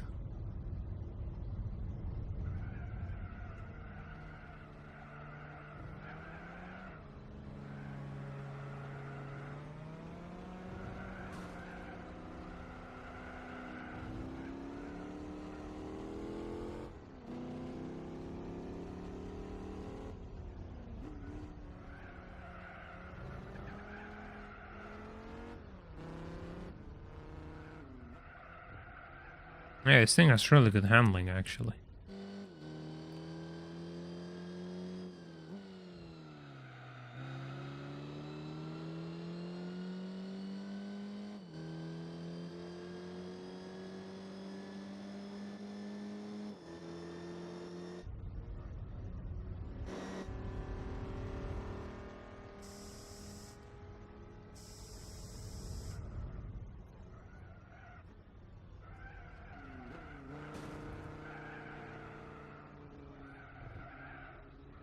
Just a hint of nitrous to keep up my position. Yeah, this is doable. This is completely doable. Because the BRBB6 has something to fight with after all. Even if that something is a bottle of nitrous, which is actually tearing it apart each time I use it.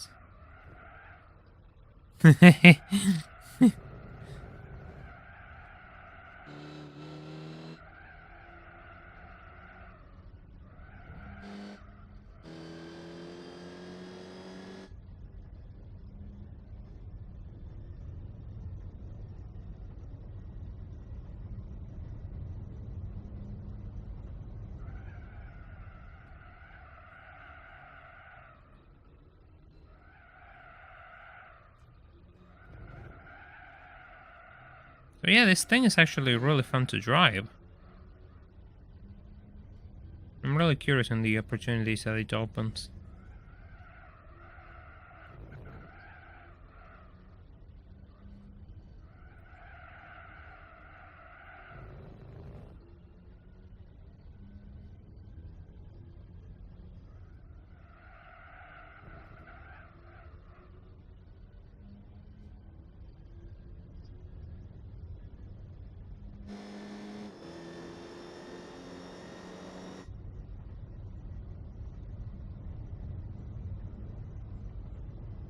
Yep. Guess they cannot, they just lose too much time to the corners, that's fair. Because in the end I was going to catch up in the corners. Got a bit desperate.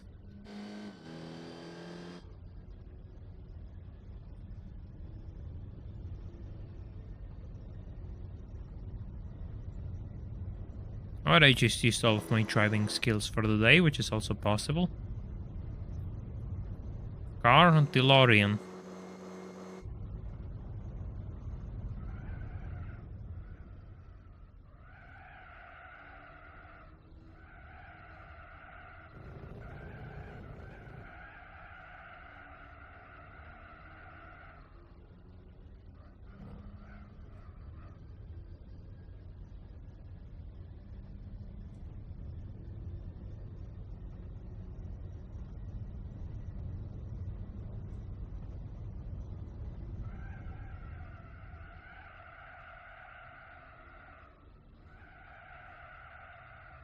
Oh, the SRT-10 took the lead over the GTS. Piper infighting.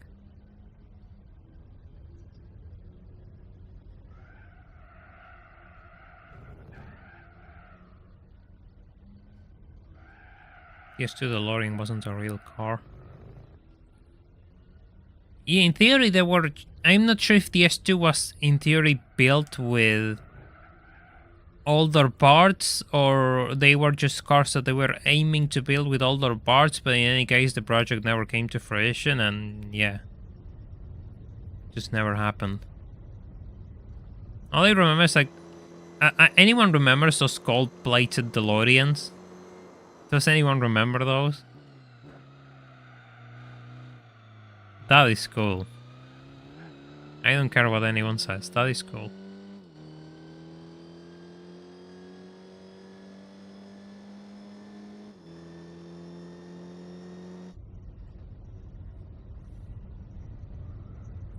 Oh. Ah, well. Finish line anyway.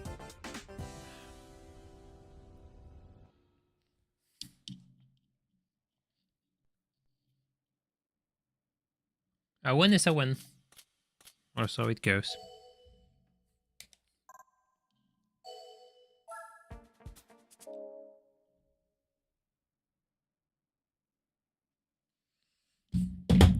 Oh, sorry, I just dropped some. I just tried to leave my phone on the table and on the desk, and it was a bit rougher, a bit of a rougher landing than I anticipated.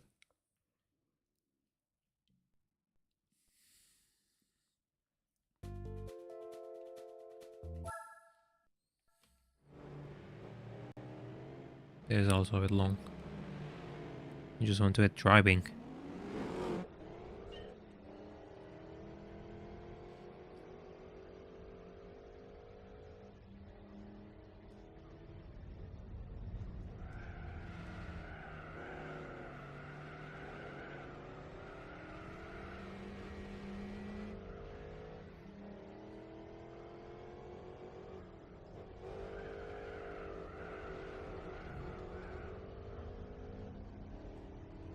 going to make my poor laptop try to run GT5.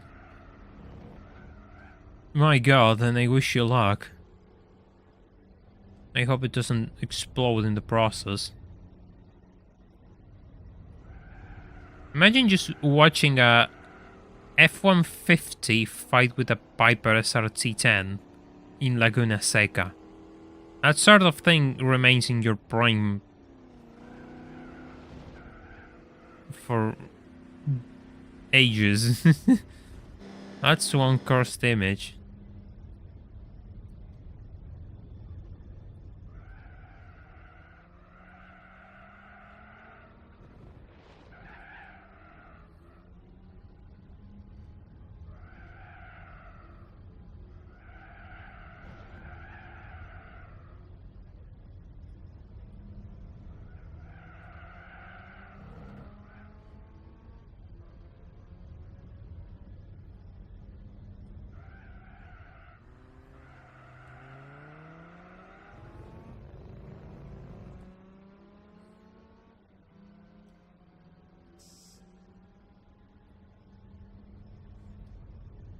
Yeah, of course I lose on the straightaway. He has 500 horsepower, I have 220.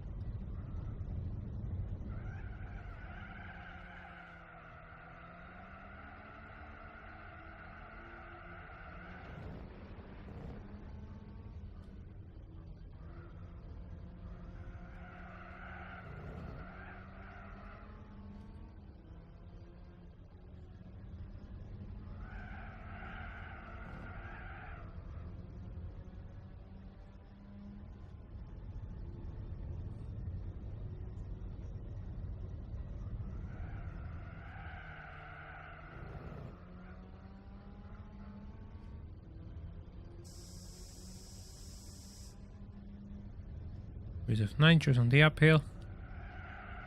Unnecessary, but who cares? Who cares?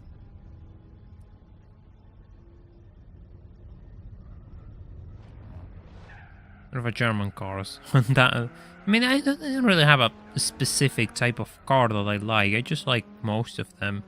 The ones that I like and the ones that I don't like, I want to know about them so I can make fun of them, you know? You just like knowing as much as possible.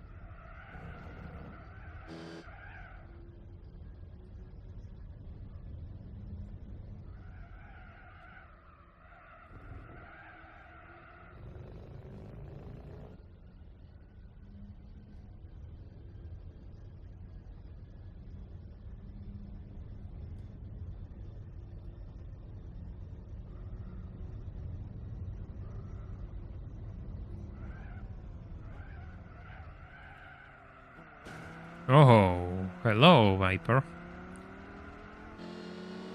That's one way to introduce yourself.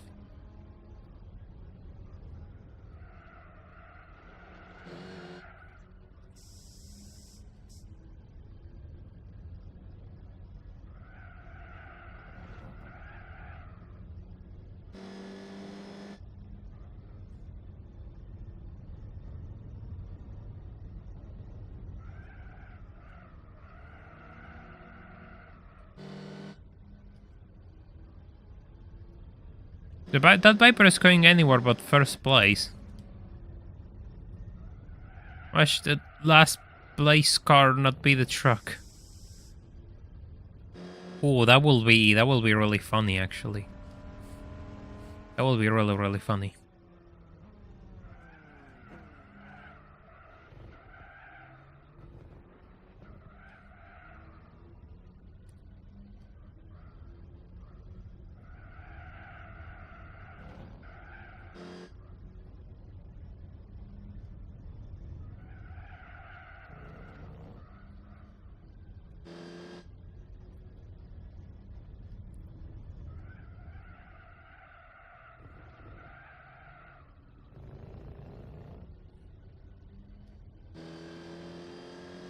Moment of truth. We'll see if it's the F-150 or something else.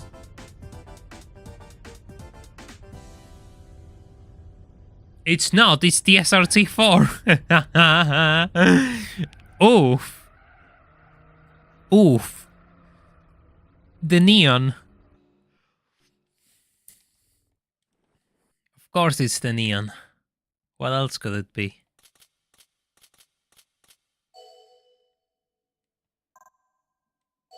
You were up to something. You knew. You kind of knew, didn't you? Kind of knew.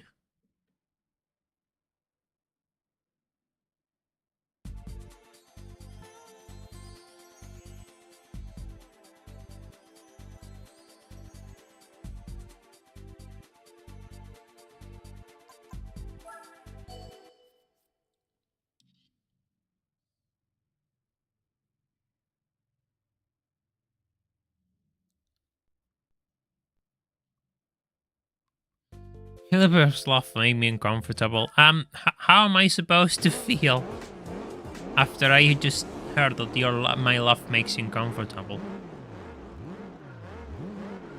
I don't know how to respond to that.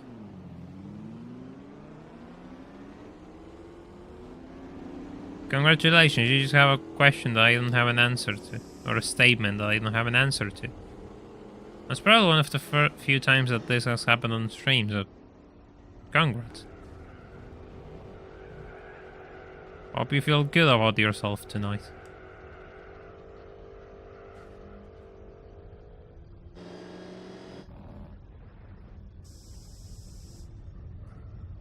It's another SRT 10.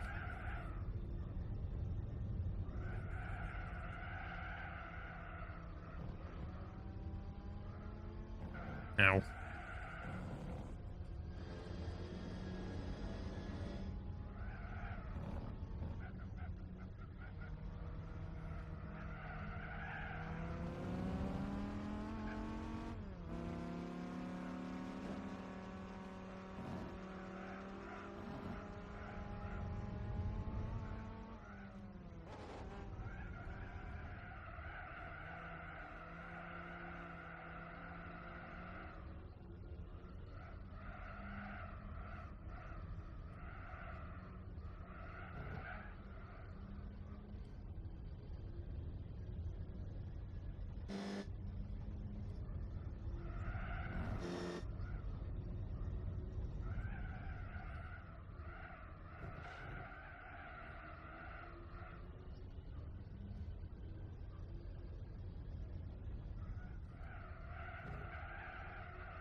Watch the SRT-10 just approach me on the straightaway, nothing else. Because this is El Capitan and the AI can't drive through here. I mean, nitro is like an addiction, because you just want to use it, even if you shouldn't. Oh god, it takes a long time to rev up to those 7k. That was quick. Risky, I almost crashed, but quick nonetheless.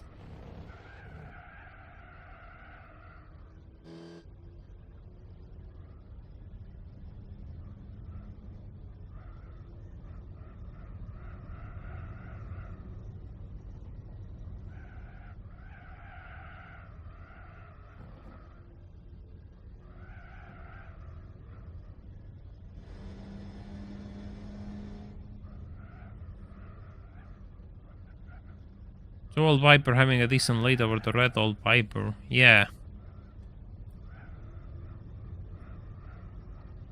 There didn't have that much of a power difference, right? 469 horsepower versus 500, I think it is, or 490? The SRT-10 isn't that much powerful. But GT4 has a bit of a bias towards new cars, so it's the SRT-10 is probably much better in paper, in stats, than the GTS.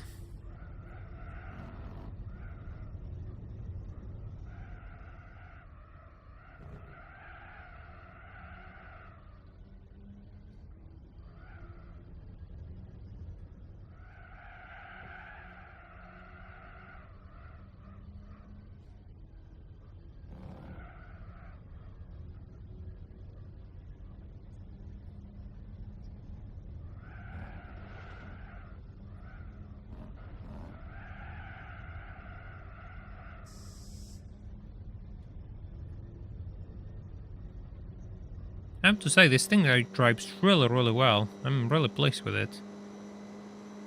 I should use it more, instead of making fun of it because it has a bad engine.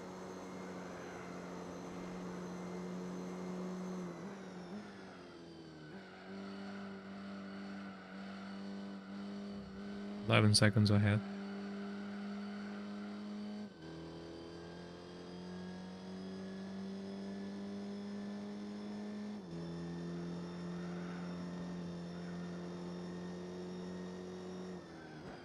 How about the randomizer then changes your car during a race? Yeah, but I can't make that. The problem is that that doesn't exist and I can't make it. So it's all a what-if scenario, it's not something I can actually play.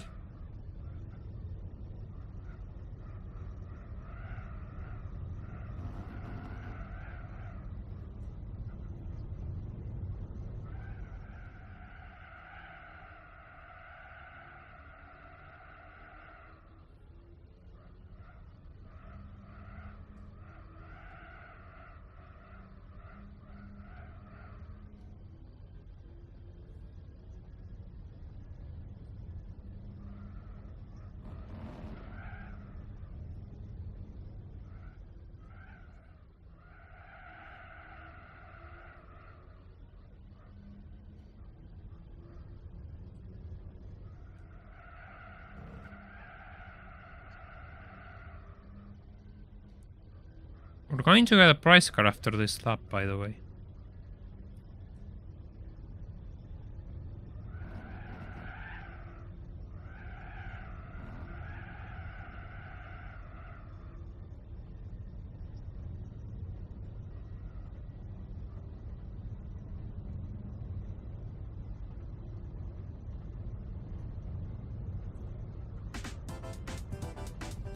Can I roulette wheel on the browser and upload the options? No, what do you mean with upload the options? There's no way I can change my car in the middle of a race, so that needs to be edited into the game.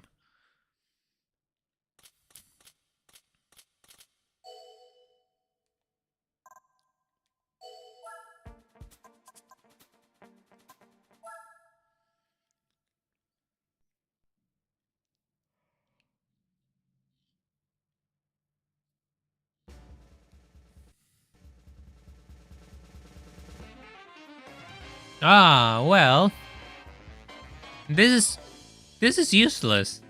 I like the GS, but this is kind of useless.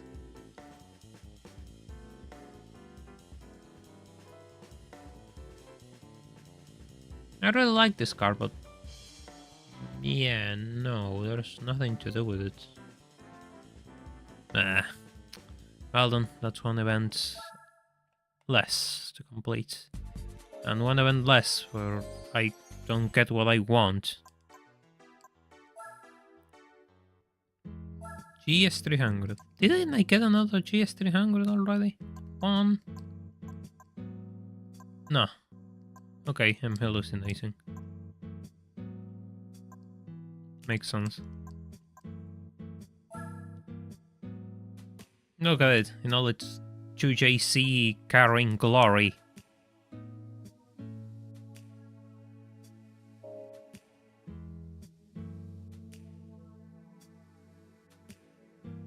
Oh well, we'll find something to do with it. Alright. We did a few races for today. I think it's time to wrap things up. We're going to see each other on Friday. I can't stream tomorrow because I have a few things to sort out. So it's best if I don't compromise myself with a stream that I'm not sure if I can make. So we're going to see each other on Friday to continue this. And yeah, you all are going to keep voting for cars on my Gran Turismo 4 run. I hope all of you have enjoyed the stream. I really thank you all for joining me. If you really want to support me, there's a link to my Patreon in the description of this video. You can join for early access to future videos and my eternal gratitude. And there's a Discord link if you haven't joined, so make sure to join so YouTube notifies you each time I go live. With that said, I will see you all on Friday. Have a good night, take care and bye for now.